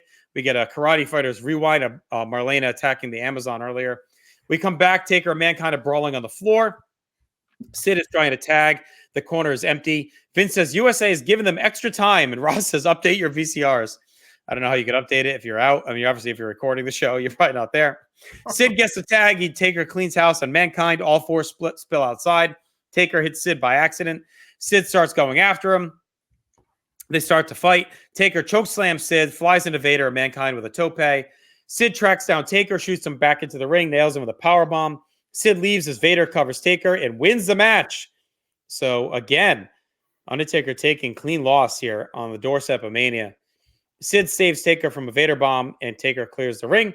Bret Hart joins from backstage and vows to become the king of the WWF next week. And that's it. So not much to him as a match. It was hindered for sure by being crammed in at the end. Not as violent as you would hope either. We saw Taker Mankind recently. We saw Taker Vader. We saw Sid Mankind. We liked them all. This could have hit if they did it in a way that was more of an energetic fight. Again, you could have dumped one of the squashes earlier too. Get rid of Leaf and Perez. Put that on shotgun and have this go longer. I think could have worked. I like Taker going crazy. But again, this felt more like a segment than a match.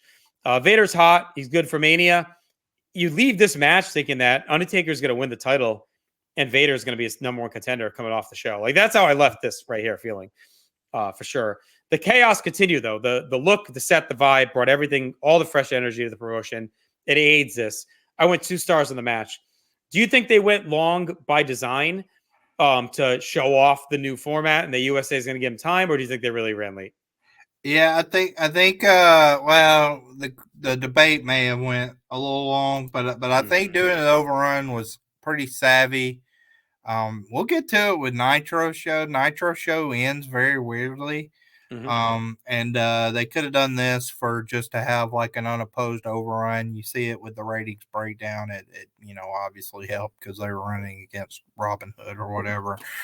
So they got a little bump on that last quarter hour, which was the total overrun. As the match itself, I thought it was pretty good. I do think it was rushed, and I think if given maybe like 12 to 15 minutes, it could have been really good. I thought everybody kind of showed energy. It was just a little disjointed in what they wanted to do. Felt like the pin itself was kind of like an afterthought. Like, oh yeah, hey, like somebody could get the finish of this. Of all the matches to do a pin, like they've done all these fuck finishes all night, and it's like this is the one you do the pin. You pin the number one contender for Mania. Like this should have been the brawl to off the air with no finish. This is the one to do it. That's true. Weird. So yeah, I went 2 1/4. I mean, and you can even have Brad Austin come out. Just have him fucking fight to the ring, and all 6 start fighting, and we're out of here. I think you could do a big schmoz with everybody, and this is the one to do it. Not earlier. Yep. All right, that's it for Raw. There's a lot of time spent there, but let's get to our awards real quick here. So, all right, best match. I had the Blackjacks versus Bulldog. Yeah, I ended up going with the main event. Okay. The best moment, I went with the debate, ECW and WWF debate. Yeah, I did that as well. For MVP, I went Heyman and Lawler. I thought they were great in the debate. I liked Heyman earlier in the night as well, and I don't know. I guess Austin and Brett were really good. Like I can see Austin getting it here too. But yeah, I think my honky. My kind of default when in doubt on any of these shows in '97, I'm going with either Austin or Brett, and I'm gonna go with Austin. You don't want to play Wooster again? No. All right. No shots fired. Debuts. We had Raw Is War. I put that as a debut. Tony Atlas, Pentagon, and Tim McNe. I think we've seen everyone else. The other Lucha guys. Seen the Raw. How did he pronounce that? Tony Raw. Yeah. We saw it back in like '95. We've definitely seen Raymond Roy a bunch. Okay. Those early Raws we covered, all those guys were on a lot when they were doing the squashes. I would check Tony Raw. But okay. For a grade, I went 6 out of 10. I mean, I think it was a very good debut in the new setting. That carried the show a lot. I like that they got creative. They used the setting a lot. The Austin Brett stuff was good. ECW stuff was good. Shamrock was good. The squashes, we had a couple of bad stuff in there with Perez. So they're really trying to figure out the timing and the format here. Tony Wah has been on one Raw we've watched. Beat Tony Wah on 10/23/95. Can you imagine that? That has certainly left my mind. It's a lifetime ago. That is a lifetime ago. That has certainly left my mind. I went 5.5. I think this was a show that, again, it's chaotic, so I give it a little bit better than average. Like in ring, it wasn't very good, obviously. But it was encouraging if nothing else. So the rating it's more exciting. Try to be fair than what's on the horizon. Yeah, it's more exciting than other shit we've seen. It's just they got to figure out the formatics. Yes. All right, let's head over to Nitro. Also, an amazingly cool set as we are at Club La Vila. Before we get that, though, we open up with Dennis Rodman and Hulk Hogan in front of the Double Team movie poster. John Claude Van Damme, Dennis Rodman. I've never seen Double Team. Have you? Yeah, that's one for Not that double team anyway. a piece of the action coming up to you. Yeah. So the big news is Rodman was signed, which did get some mainstream press. Rodman signed with the company. They don't know what capacity or what, but he's going to be around, which is a big deal. Right now. And the rumor is too that WWF wanted him, right? And WCW kind of scooped him. Right. I think they wanted him to be a Goldust at Mania or something like that. Right. So we're at Club La Vila at Panama City Beach. We get pyro on the beach. I can wax nostalgic about Club La Vila for a while, but I have some great memories of underage drinking at the Club La Vila, of swimming in that pool. It was a great spot. Sadly, I came around I would say right at the tail end of its peak, like 2003, 2004, when I was 17 and 18. Things were starting to wind down. And then the last few years before it closed, it's been closed for a while now. It got really sad. But yeah, for a while it was always like, late at night, where are you going? We're going to La Vila, or Spinnaker was the other one. It was right next door. So you had to hit up La Vila when you did your spring break or summer beach trip as a kid. It was a rite of passage. So great time. They used to have it where it was 18 plus in certain rooms and for certain times, and then it'd be 21 plus. And the key was to try to always procure the armband that you would need. They did like different colors, like that gimmick, and you had to. If you got the variety pack at the store of like the pink, blue, whatever, you could be covered any day of the week. You could say, all right, let me just slap this bad boy on, and then you're in the 21 plus section. There you go. You're good to go. Yeah, I mean, it's only a mythical place to me, but I love that WCW runs it. It's in line with like when they did Disney in '96. That was cool. Bash at the beach, out on the beach, right? So yeah, I mean, it's just, again, it shows that they're willing to go out Sturgis. It shows they're willing to go outside the box, do some different locations, some different settings. This just looks cool. Like you can see the beach. They have this helicopter, which can be annoying when the crowd's quiet because you hear it churning around. But it gives that overhead view where you see the actual beach. You see this, luxurious pool that, has that blue color with a ring in the middle. Like it looks amazing. It's one of the best sets ever, like settings ever in wrestling. Yes. It's a completely cool set. Kudos to them for doing it. And it becomes a staple. I think they do it to 99? Oh, no, to the end, right? They're at La Vila till 99, and then 2000, I think they're not even in Panama City. They're in like San Padre Island. And and then the last Nitro is in Panama City, but not at La Vila. Okay, right. So I think we have 3 years. But they do the spring breakout every year. They do the spring breakout from now to the, really till the end, the last episodes of quasi spring breakout. So Piper's lame team arrives.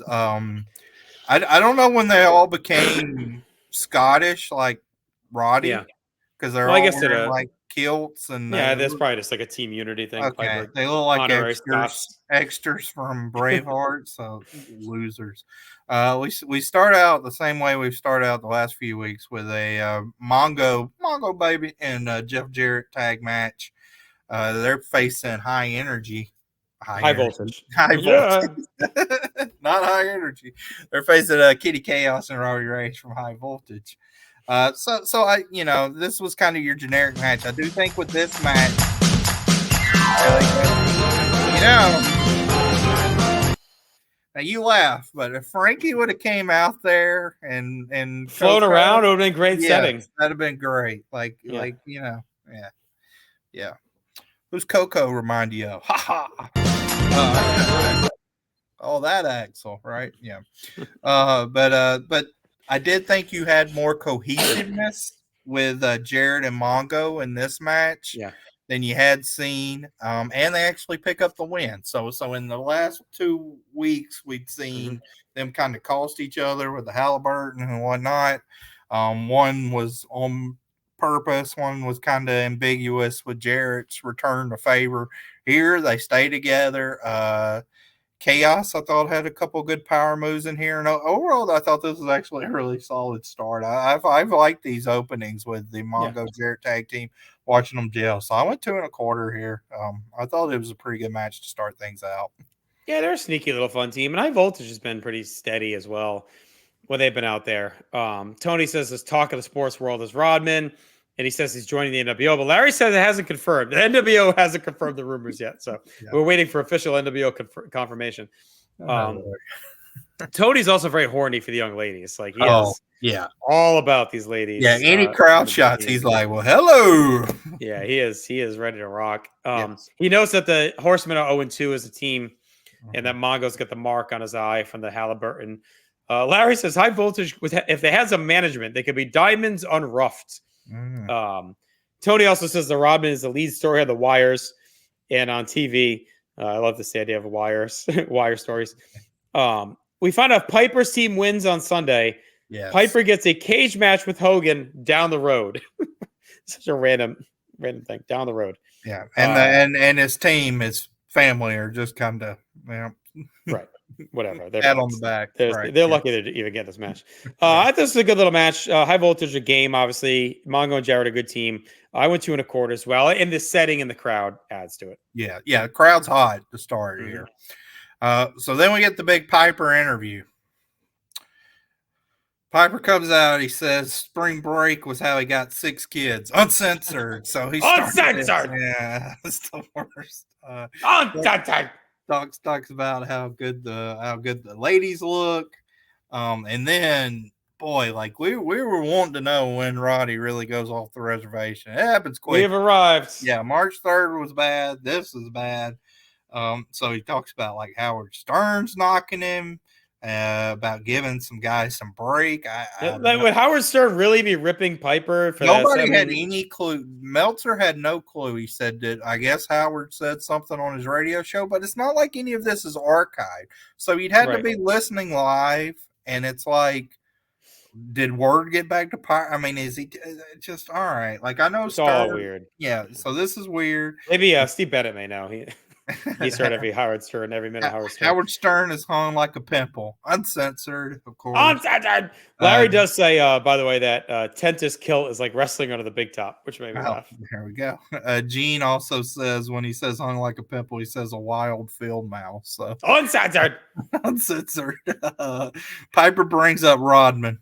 He said, first of all, it's a kilt, not a dress, so don't pinch his buns. Rodman has tattoo parts on him. He has metal parts on me.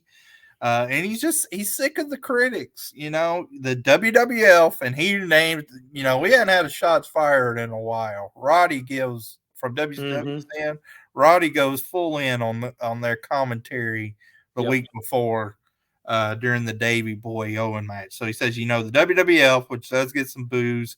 You have no hip wrestlers on all. No one hip wrestlers on our pay-per-views. You're right. You have no one hip on your pay-per-views because that's why everybody's watching ours. You have no one hip in the company. He calls WWF a liar when he was there. He beat the dog out of Goldust. He had one hip then. Then he says his team has more guts, and they are beside him because they're his family. This was funny for what's about to happen in about 5 minutes, where he says he's not a fair weather friend to walk away from them. I was like, do you really? I'm not going to walk away due to critics. I won't do it. These are my family. And then it's like, all right, see you later. Yeah, he says the critic couldn't put a damn diaper on. So this is bad. We actually did have a "We Want Flair" chant during some of this. And finally, Flair's music fires up and the whole Horsemen walk out. So Arn starts off first. He says these guys think a lot, have to think a lot of him based on the beating they took last week. But with all due respect, you have a lot of heart, but this is a job for professionals, not amateurs. We offered our services before, and the NWO has gotten to all of us. A big "We Want Flair" chant at that.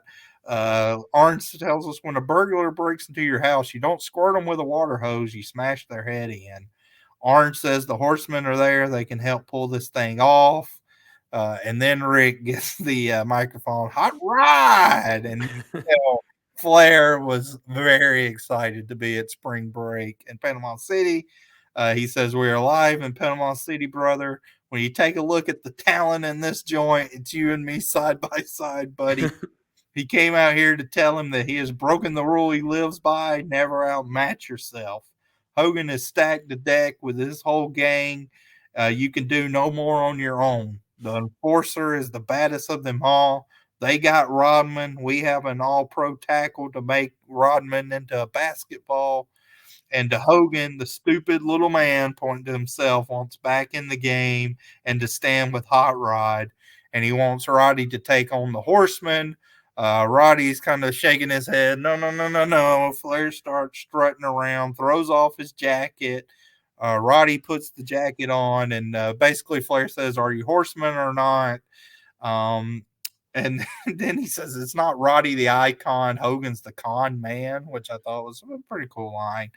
And Roddy said, you know what? Let's get smart with it. My family will watch my back, but I'll be proud to join the Horsemen. So I just wrote here, Piper's family gets cut very hard. Yeah, yeah. They have watched Owen's back. We're not going to see them again. But my family has my back, but see, Piper shakes hands with them, and they're all kind of arm in arm. He actually shakes hands with Mongo, which was like he tries to hold open the ropes for Deborah, which was humorous. This is kind of a wild. This is a wild promo all over the place. A lot of course like Flair here. It's the first time Flair is out here too, saying him and Piper are like best friends or whatever. Yeah, like they haven't really talked about that. Poor Tenta lumped it as an amateur. He'd be like, this isn't a job for amateurs. Like I know Piper was trying to help him, but it's really made him look a lot worse. You know what I mean? Like they act like he's never was around. And I mean, this dude like basically made evented pay-per-views like a year and a half earlier, and against Savage, he attacked. Oh, like this dude is like a pretty big part of their company for a while, and they act like he's just like some jamoke. It's a weird approach. Larry says NWO is going to be shocked about this. Yeah, I mean, and I guess we know it doesn't happen, but was Flair supposed to wrestle at the show because they play it off like Flair's going to be in the match? No, Meltzer does have that Flair's not going to be back till May. So he already knew that. So, but they play it off like he's in the match, don't they? Here, and it's kind of like he's standing. I think the way he said it was like, "Me and Arn will have your back." It's not. We'll get to it. Like I remember the Uncensored show, and I'm really interested to rewatch it. I remember like the main event actually turned out to be very entertaining. Yeah, but I'll say the build to the main event match has been the worst we've seen in the NWO. It's convoluted. It's convoluted. Nobody's clear on it. We still don't know what each side wins. The stakes feel very improportionate, where it's like from the NWO side, it's like they'll appear on all shows. It's like they already do that. So they can challenge for any title, isn't that the? Well, no. Like here they were saying that the NWO gets to appear on all WCW television. It's like they're doing that every week. Yeah. Like what they have the title thing in, I guess, on Sunday. Yeah. The WCW side is like they get the titles back, and then the NWO has to go away. So that okay. And then again for Piper's case, he gets a cage match. Even with his family, you could see like how they put him on a pedestal. But like now, why are the Horsemen joining up just so Piper gets a cage match? Right, they should want Team WCW to win so they can run the NWO out of there. Exactly. It's very rough. They had to get away from Piper's family, so I understand why they did this. I thought the stuff with Flair was done, about as well done as you could. Like he was fired up and made some sense. Like again, all of a sudden he does have a best friend, but just talking about like how Roddy's outmatched himself. He needs to join up and be smart about it. That was fine, but yeah, it was a wild ride. This whole like 15-minute segment. Yeah, the whole thing has been, and like you said, it's been very convoluted, very confusing. And it started with a stupid decision. Luger agreeing to give up the tag titles for this stupid concept. That's true. Kick tickets off. Immediately gives up the tag title. Say you got it. Yeah. The whole thing's just been. I mean, they really make it like they push it in the beginning, like when Luger says that, and he kind of says like one more final battle. It almost feels like, and that may be actually when they thought Sting was going to be in it too, right? Where maybe they were going to pivot off of this thing pretty quickly and have more of a Sting run them off, and fragmented. that's it.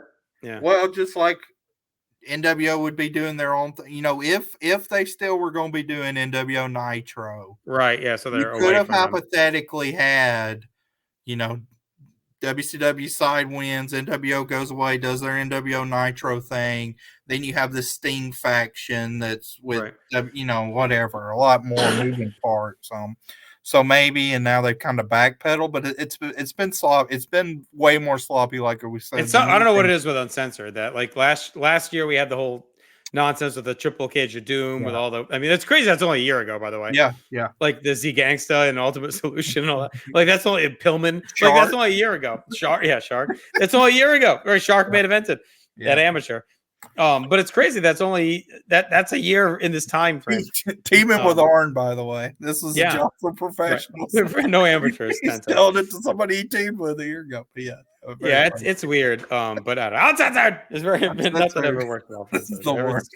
I'm gonna start adding that into just start saying anything. He's so cringe, but for a guy that was like cutting edge and so amazing for so much of the 80s. I'm interested to see if he gets it back, because this is 2 weeks. We're starting to get on a little run here. So yeah. But anything politically incorrect that I say from here on out, I'm just gonna yell off the rails. That's hard.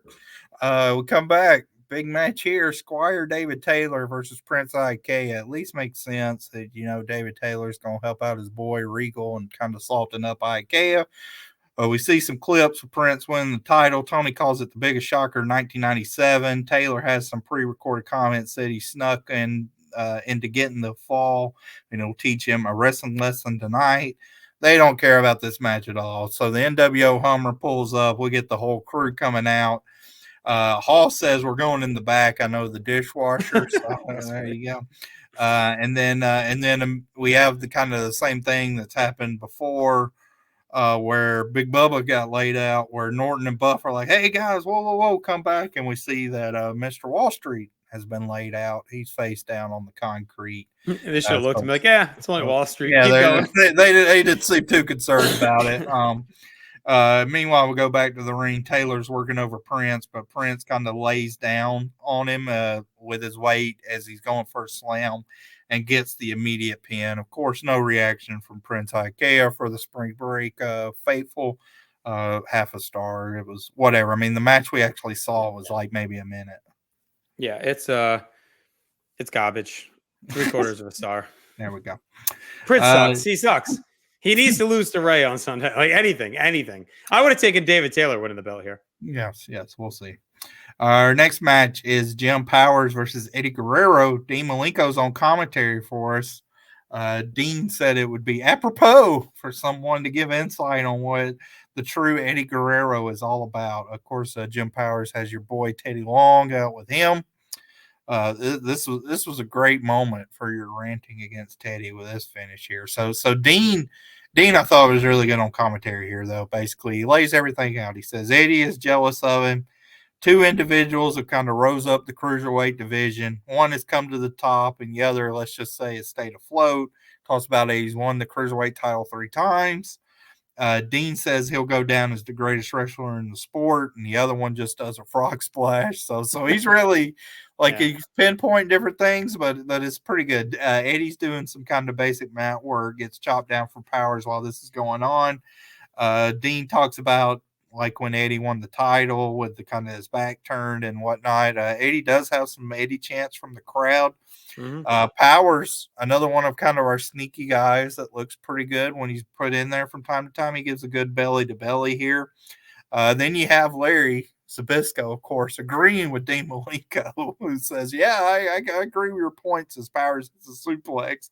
Larry says he's been impressed with Eddie, but he prefers mat techniques of Dean Malenko by far. Tony is just aghast with this. He said, "Wait a minute, Larry, you've been supporting and praising Eddie Guerrero and all this." Eddie makes his comeback, hits the slingshot senton He goes for the pin on that, and like Eddie's on the cover, his legs are under the ropes. And of course, Teddy Long is just appalled at this, immediately gets up on the apron, and then Eddie Guerrero sends Jim Powers into Teddy Long. Teddy Long goes flying, and Eddie Guerrero picks up the victory, which does work from an angle standpoint because Dean says, I mean, that's not the cleanest victory in the world. He kind of it's proof he'll do whatever it takes. Yeah, he pins Powers with his back turned, and runs him right into Teddy Long. Teddy Long looks like a doofus, which is part of the course for him. But to me, this was about Dean and Eddie. And, I'll say with the convolutedness going on with the main event angle, I do think maybe like the Sting stuff I've been interested in that portion of it. But besides that, this is my favorite stuff going on in WCW right now, actually, is the Dean Malenko Eddie stuff. I thought the way they built to the match, there's a lot of intrigue on what will happen, and then we get an interview afterwards that kind of pads that out. But I went 2 stars for this match. I thought it was really good with advancing the story and having Dean on commentary. He added some insight there.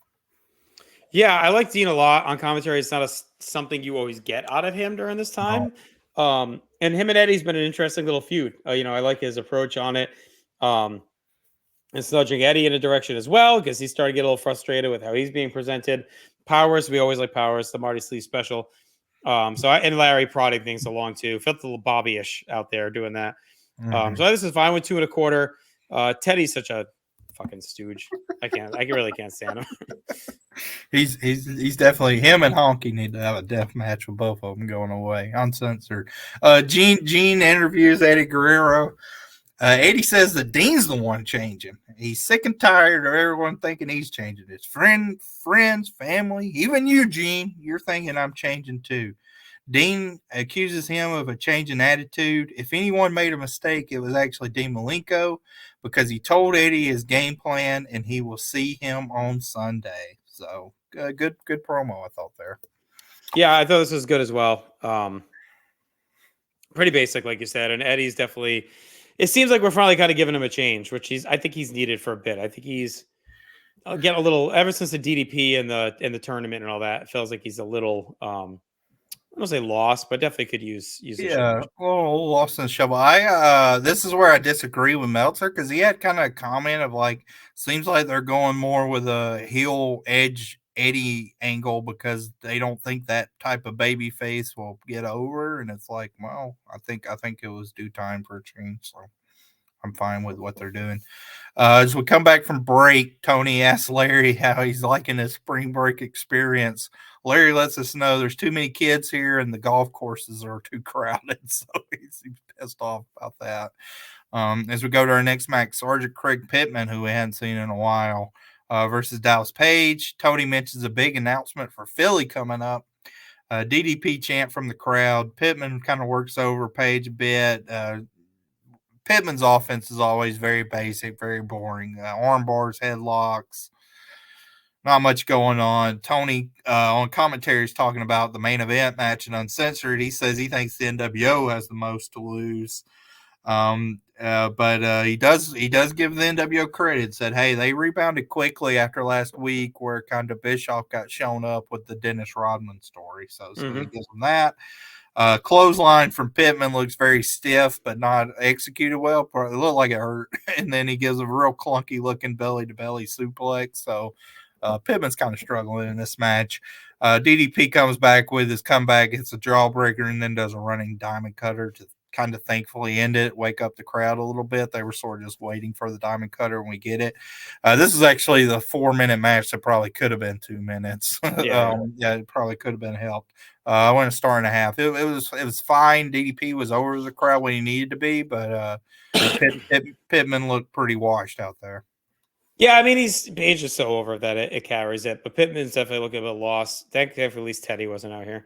Larry Redsick with the kids taking over Panama City was pretty funny. Just a classic old man. 1.5 stars for me as well. Nothing. Yeah, Pittman's just nothing. Okay, then we may get, and I understand. We give them credit; they're doing a legit show at a club. But we get one of our first true WCW production catastrophes, which is most up to this point, as we chronicled, have been WWF side. But Gene gets into the ring. Gene's a busy boy. We had those months where Gene was doing the contract negotiations. I mean, Gene's on every segment, I think. Everywhere. He's everywhere. So he talks about DDP getting more cheers. DDP says they know who the real deal is. And like last week, we watched Randy Savage attacking from behind. Right at that moment, the lights go out, the mic cuts, so we don't see that. Tony goes, hello, and it lets us know we're experiencing some difficulties. They go quickly to break. We come back from the break. We get the WCW Saturday Night Shield, where we learn it's going to be Chris Jericho, Jeff Jarrett, Eddie Guerrero, Prince Iaukea, and a Ric Flair interview. So that's what's on tap for WCW Saturday Night.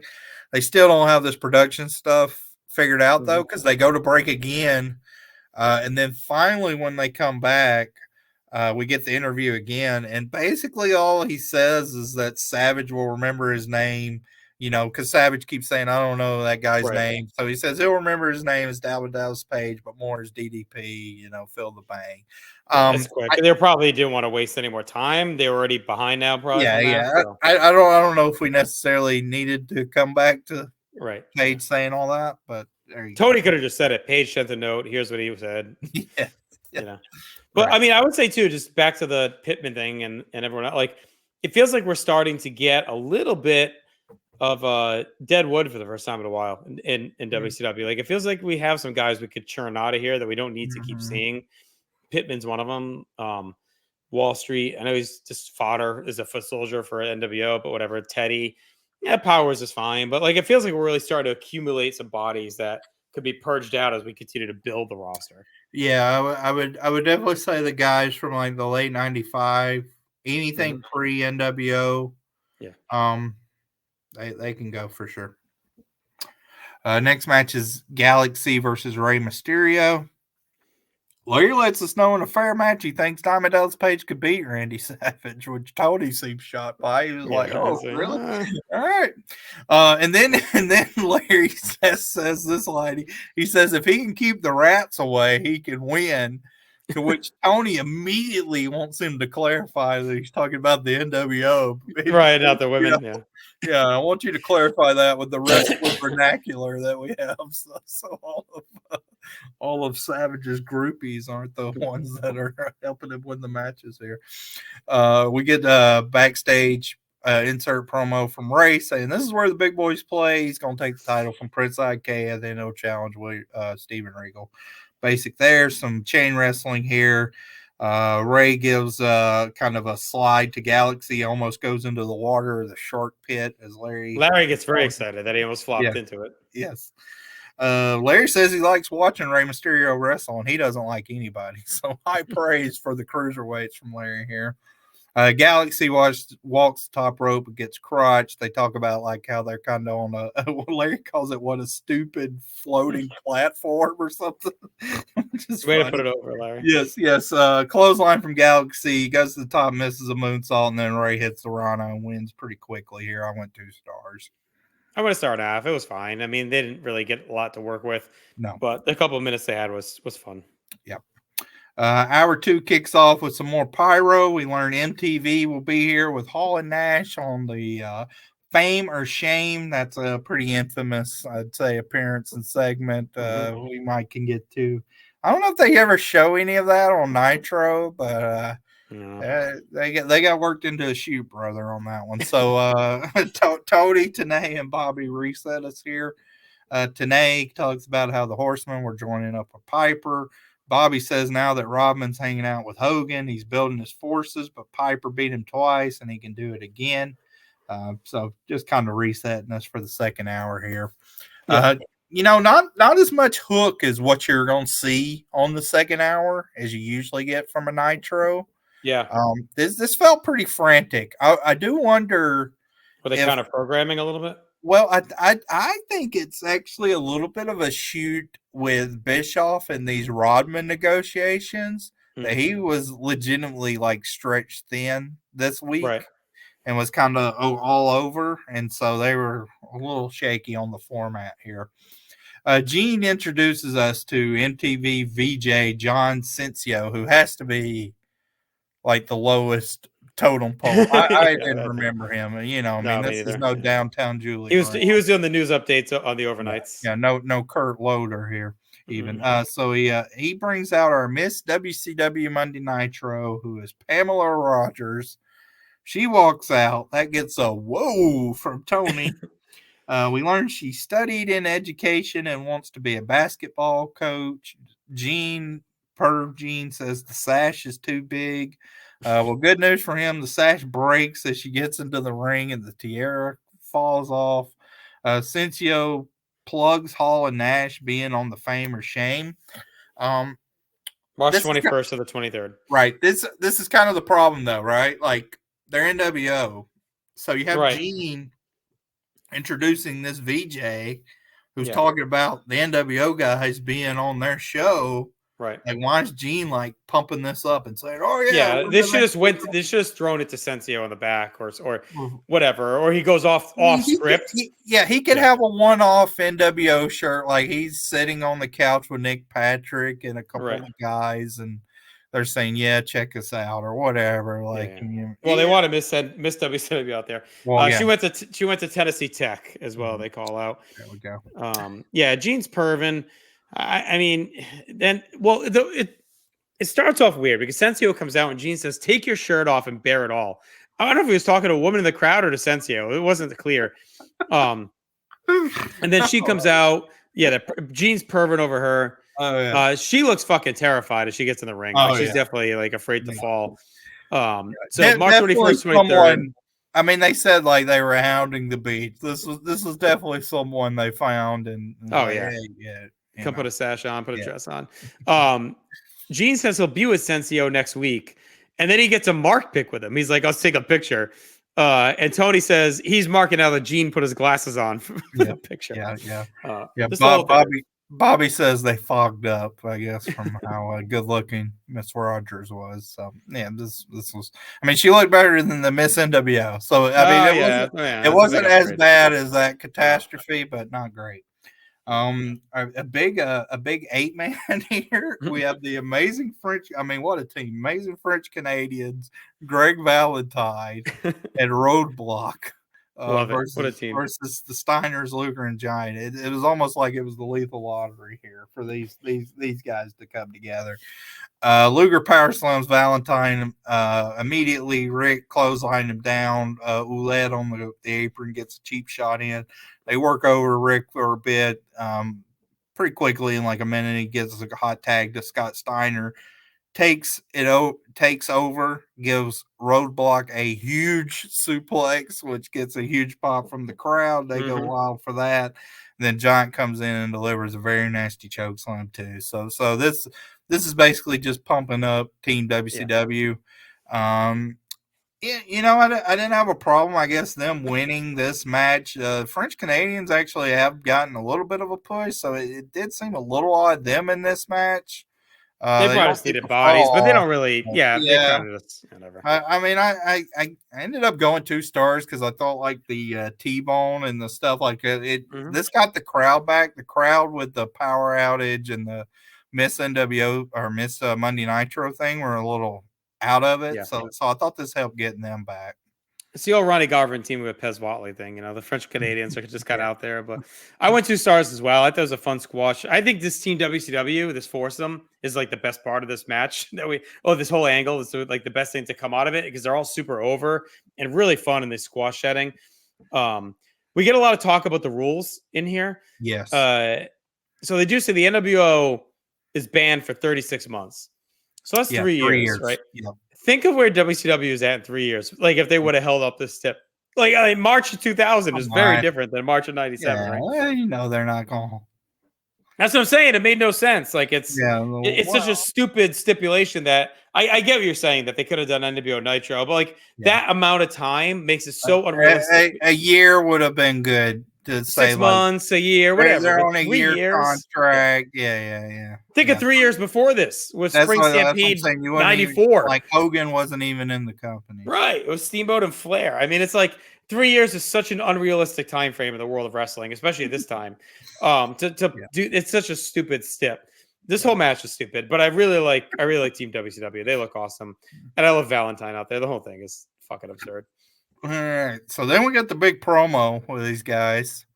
Luger basically just kind of runs it down and rallies the troops. They do talk about the steps, like you say. So, yeah, WCW wins. They get the belts. NWO goes away for 3 years. Piper, he gets Hogan in a cage at an undetermined point in the future. NWO, they are on all WCW broadcasts, which again they already are. So I don't know why they agreed to anything. Like, yeah. Well, then they change it. But I don't know if it's Sunday. I forget when they changed it, but it does become they can challenge for any title at any time. It changes to that. Maybe that was a Saturday night thing, but yeah, what a disaster. So then Giant basically says, "Sing it, don't bring it." Rick, a very weird. I mean, Rick, he says is a mess. He's never been right, so they're making it. I don't know if they're saying like he's. Can you explain this to me? Is this the car wreck? Is this just him? Yeah, I don't know if they're saying he's like rattled from that, or is this like stupid? Like is this a new development, or this is just typical? It could have been from the accident. Maybe they're saying he's not okay from the accident. Because Gene says, "I'm concerned about Rick," and then Rick stumbles over some words, and then it throws to Scott. And Scott says, "Yeah, things that haven't been right." Well, no. Like Rick says, "I've never been right," and mumbles and all this stuff. And then Scott gets on and says, "Hey, he's all right." It's like, well, wait a minute. He just said he wasn't. No, I thought he said things that never been right. Oh no, I thought he said he's all right. Maybe I need to re-listen because this to me felt like the guy that's had too much to drink and he tries to get behind the wheel, and then the guy's like, "Oh, he's fine. He's good. I've seen him drive way drunker." It's like, what are you talking about? If he's like Katie, say it is not good. Together. Yeah, I think this felt like maybe they were trying to say he's still banged up from the car accident or whatever, and he's not right. But I liked it as an old school like 80s promo, like they're all these juiced up guys yelling. But yeah. Oh, and then Gene says. As they're fading out, he says something in the crowd. He goes, "That's an inspiration," and everyone smiles. So I'm guessing a girl flashed them or something because they all kind of smirk. And Gene says it's an inspiration. So I don't know what else it would have been. Gene was out of control, unhinged, uncensored. April 14th, Nitro comes to the Spectrum. So that's a big cool. one. Yeah, that's a big one. They talk about the on sale date. Flair will be at Tower Records on Saturday when those go on sale. We get Juventud Guerrero versus the Ultimate Dragon. Of course, it still says that. Ultimate's in his black, gold, and I loved it gear, which I think old gear. One of his better ones. Juvy gets a chop, quick action to start here. Run up head scissors from Juvy, drop kick to the outside. Bobby's teasing someone going to drink. You knew it was going to happen. Everybody kept their revving up that it was going to happen. Ono kicks Juvy on the outside. Ultimo has some nice stiff kicks back on the inside. Tony says we're waiting to hear from the NWO on Dennis Rodman. Ultimo comes back with some submissions, bow and arrow, drop down, surfboard. Crowd's kind of dead for this, unfortunately. They sort of tempered down as the show went on. Yeah. Well, I don't know how much of like fans they were. You got to keep into account. There's probably a whole lot of casuals here. There's like 2 hours is a long time to be standing around. Yes, right. So Juvy makes his comeback, hits the springboard drop kick for 2. But then Ultimo is able to get the knee up, gives a big running power bomb, which Tenay corrects and says it's the running Liger bomb by Jushin Liger. And then he puts Juvy on the top rope and hits a run off of that, and the Tiger suplex to win it. So this was this was kind of what we talked about earlier for me, where I think with a couple more minutes, this could have hit that good match threshold. It was just a bit too rushed. I think this probably is the longest match on the show, but again, it's only about 5 minutes. It probably need to be about 7 or 8 to get to the good match as it is. I mean, I enjoyed it. It was just very brief, and there wasn't much connected tissue on the transition, so I went 2 3/4. Yeah, same for me, 2 3/4. I mean, Dragon's so good. I'm glad they got a little bit more time than the stuff because they did piece it together and make it pretty fun. Do you think they let the crowd jump off the ring into the pool after, or do you think they shut it down? I'm guessing they shut it Cool down show. for Cool sport that night. Yeah. production. Yeah. Maybe Gene and one of these ladies he was horn dogging over took a dip. But Chris Jericho versus Scotty Riggs next. Some chops from Jericho. Tony says this will be a technical match. Lets us know right away here. Nice overhead belly to belly by Jericho. Bobby jokes about it. Everyone back home up north in the 11-degree weather as they're out in the sun in Panama. Poor Bobby. Yeah. Nice. Missile dropkick by Jericho sends Riggs to the outside. But Riggs makes his comeback but gets caught into the top rope, hits a shoulder block. Jericho reverses that for a German, and then Riggs is able to come back, hit the flying forearm, and Buff Bagwell runs in with the strap to get the DQ. This actually turns out to be a DQ win for Riggs because Buff only attacks him. Right. And commentary was confused on that. And then Bobby's like, well, the referee had to call it like he saw it or something like that. But the main crux of this was it was to set up the strap match at Uncensored. So they're giving them one more chance. It's going to be Scotty Riggs versus Buff Bagwell in a strap match at Uncensored, which is whatever. As far as this match, what did I end up? 2 stars. It was fine. Yeah, 2 for me. Some of the belt shots Bagwell laid in were pretty good when he came out. Crowd is definitely checked out. Jericho needs something. I mean, this is like a complete waste to him. Like, there's going to be someone else who could put in this spot versus him being out there.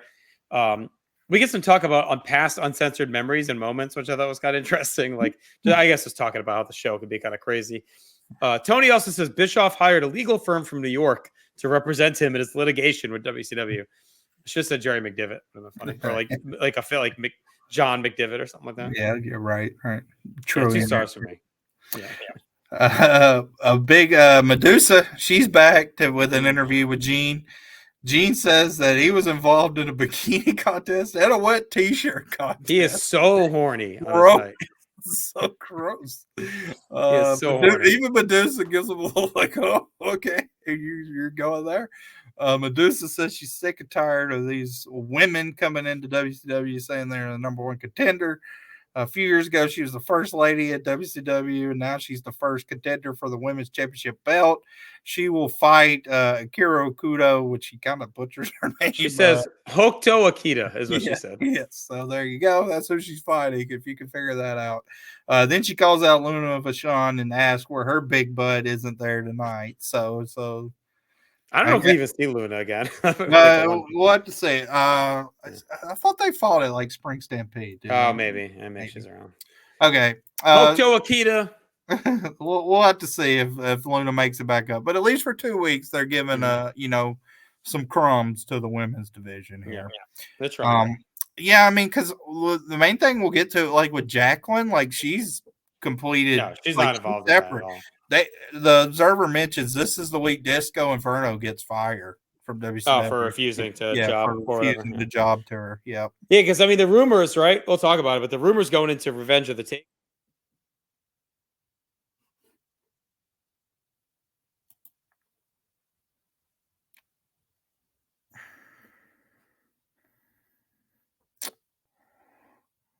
I don't know if you're muted on my end or what, but I can't hear you. It doesn't look all right. like how about that? Am I back now? All right, you're back.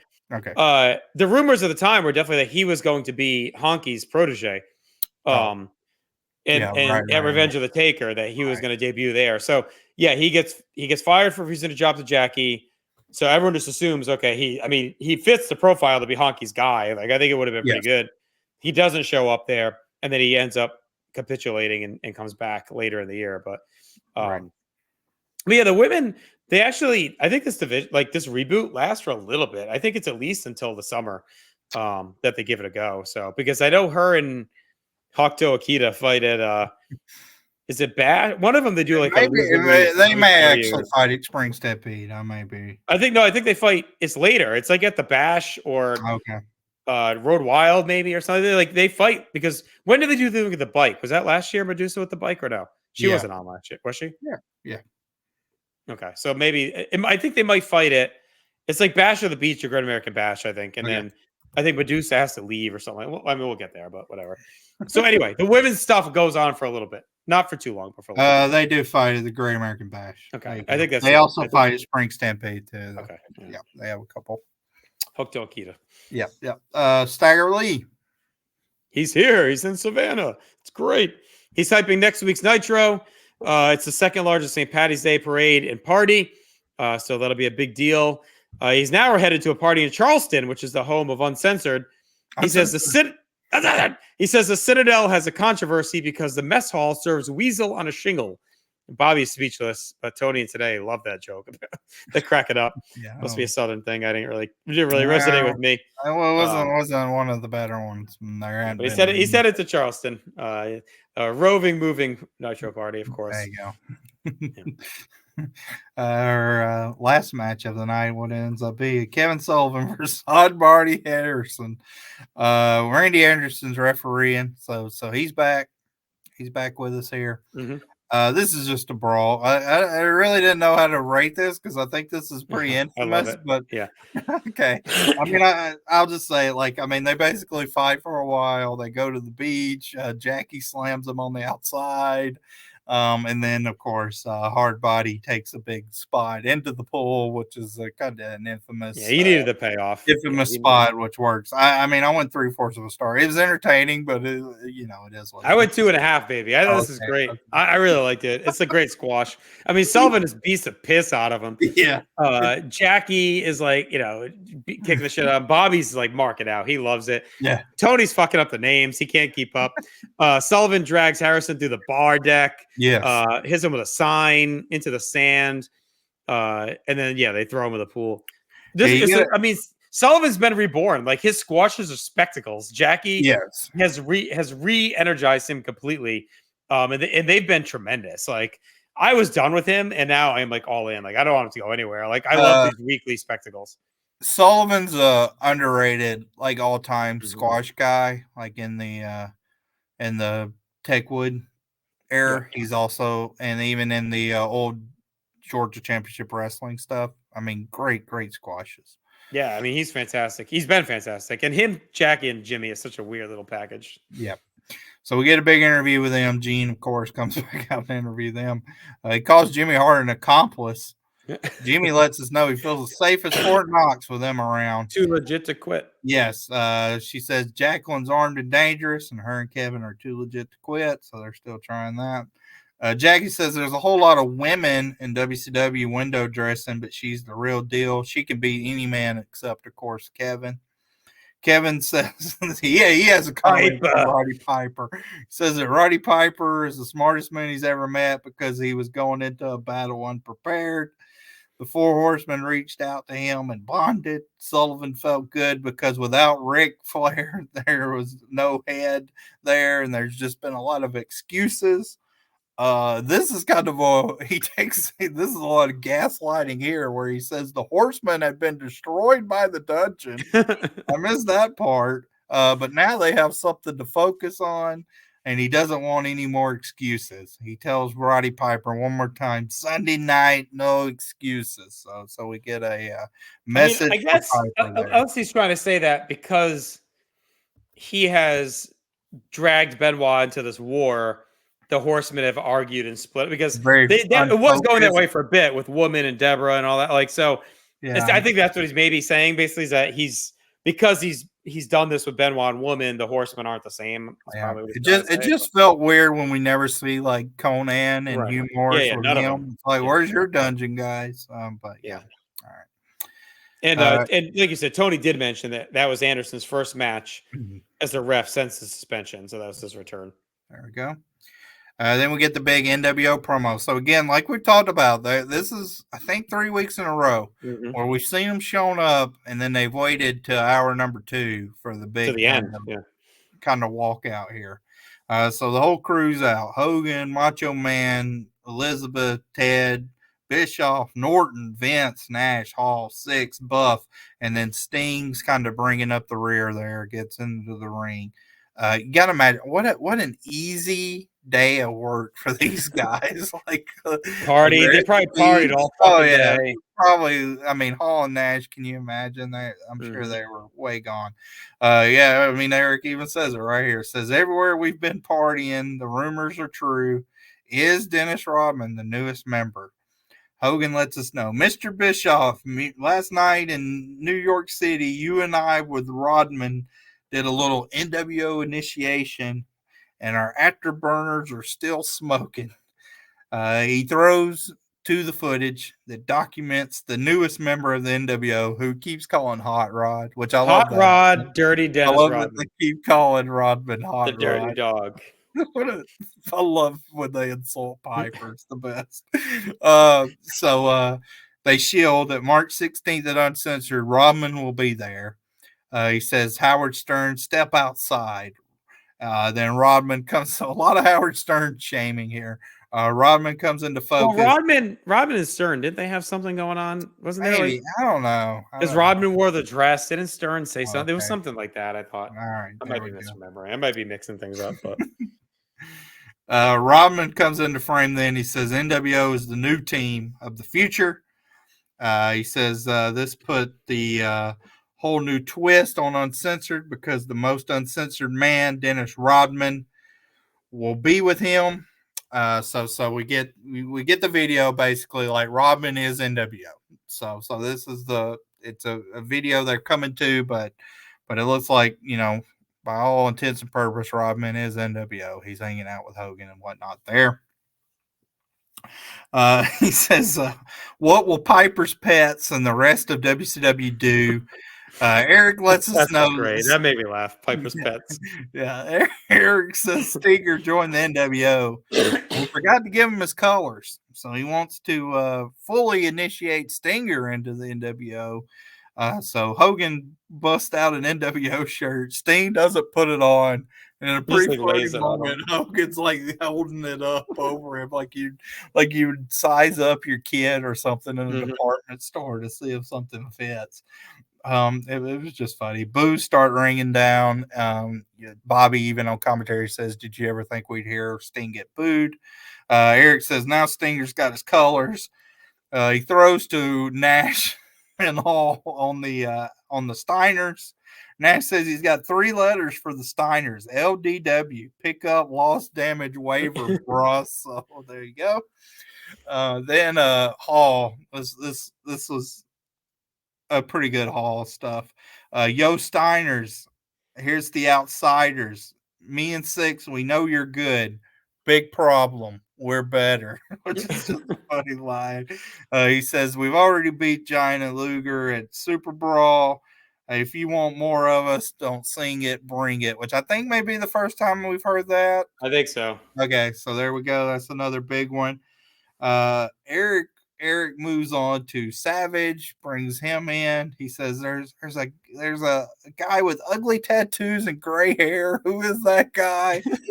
Savage says he's forgot his name. Hogan's pretty funny. He struts over and says, it's on the tip of my tongue, but he's not the Macho Man. Hall says, well, he's not Hollywood either. Savage says, I'm a little bit scared, but I'm not afraid because the whole situation still is sweet. And then Hogan kind of wraps us up here, says, there's no doubt in the world of pro wrestling, the NWO is tits, brother. Nothing has changed a bit. And these guys are unhinged.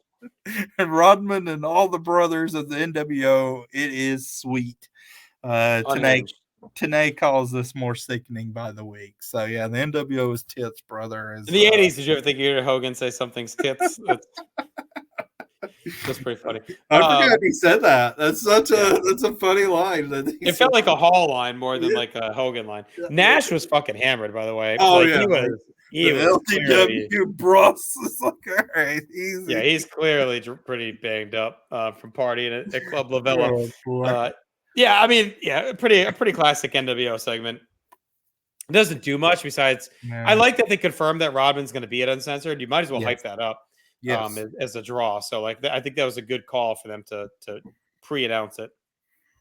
And this is fine.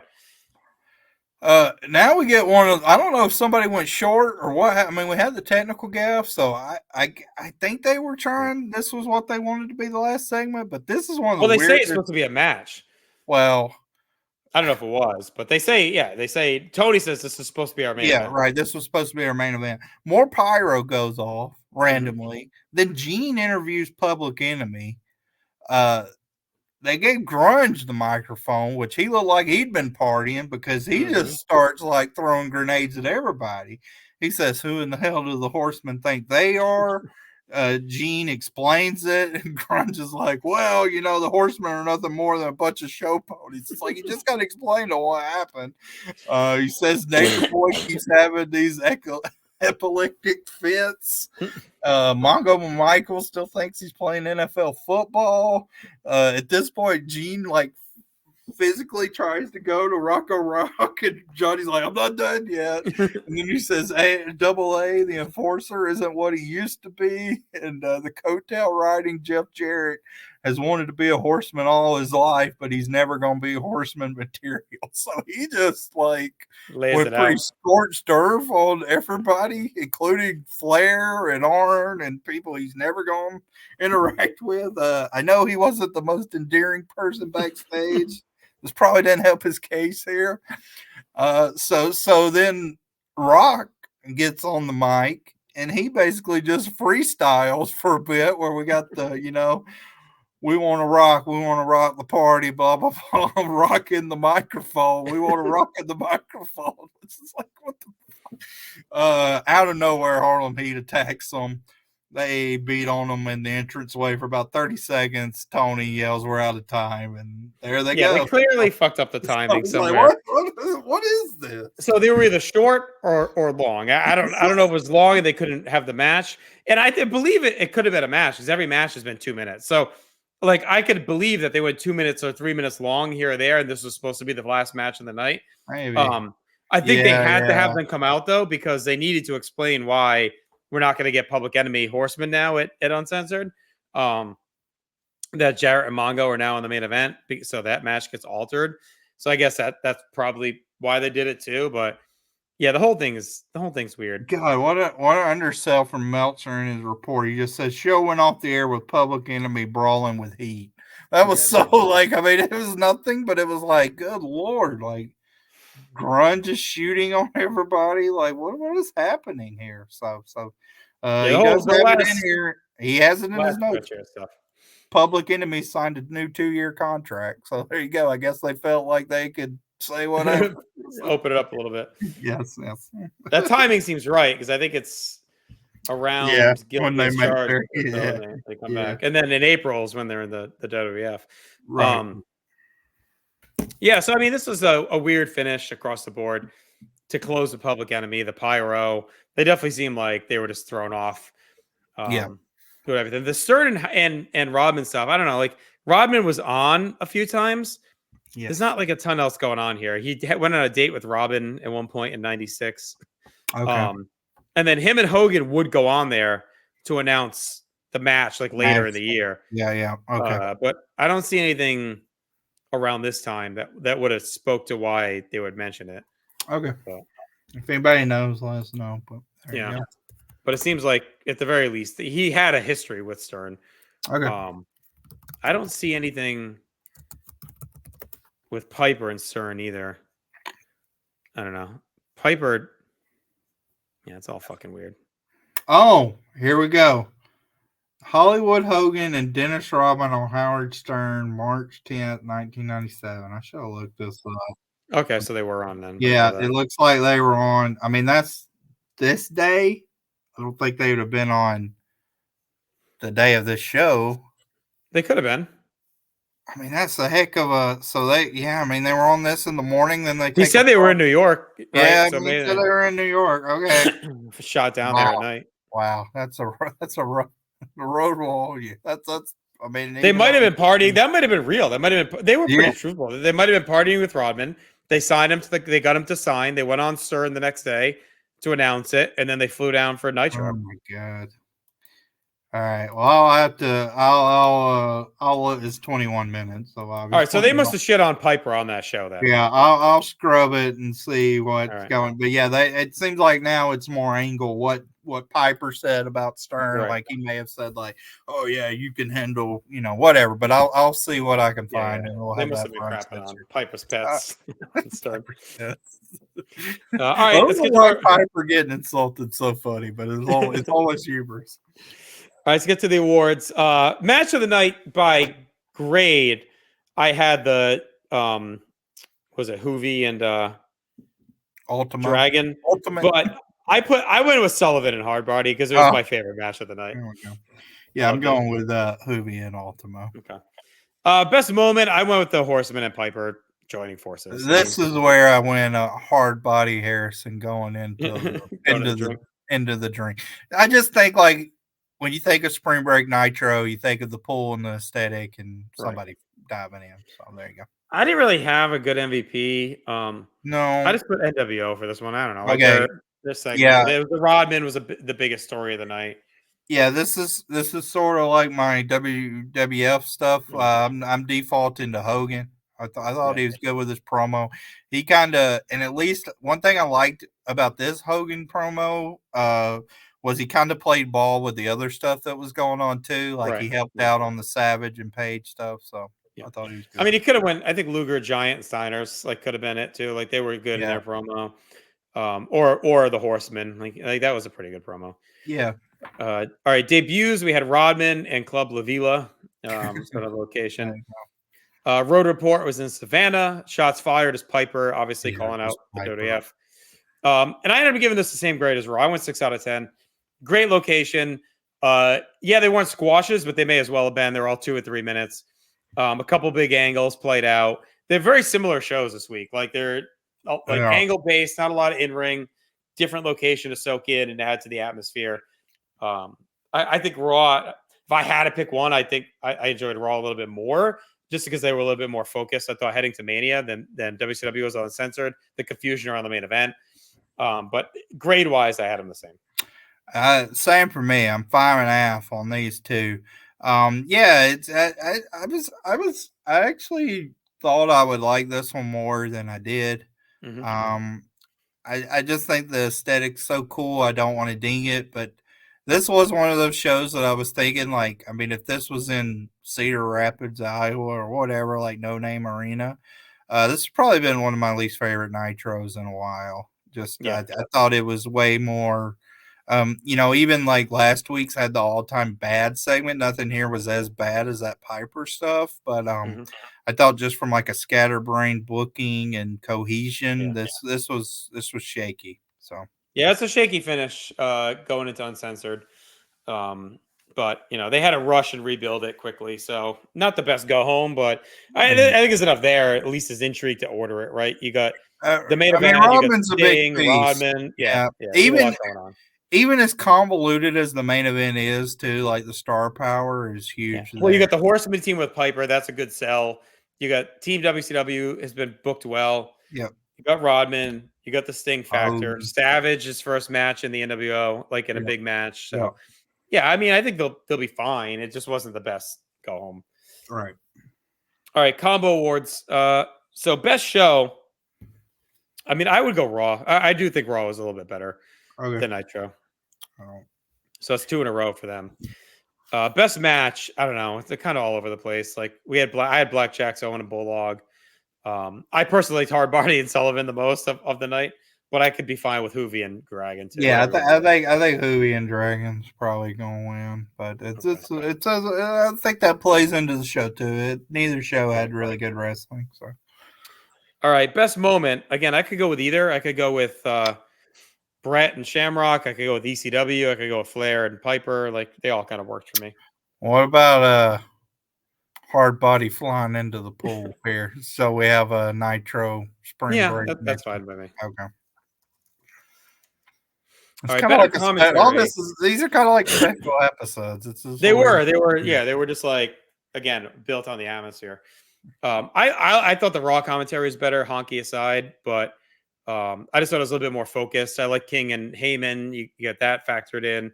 I thought Vince was funny. I love the deadpan on the Worcester. I mean, not Worcester. The where the fuck he did the name of this building, Core States Coliseum. Oh, Spectrum. Yeah, but Nitro was fine. I mean, Nitro is always pretty good. Larry was on one tonight, so yeah, I don't really care. So we can go. Let's go Raw. All right, star of the night. You want to go? I would go Hogan here, actually. Yeah, all right, that's fine. All right, ratings winner Nitro.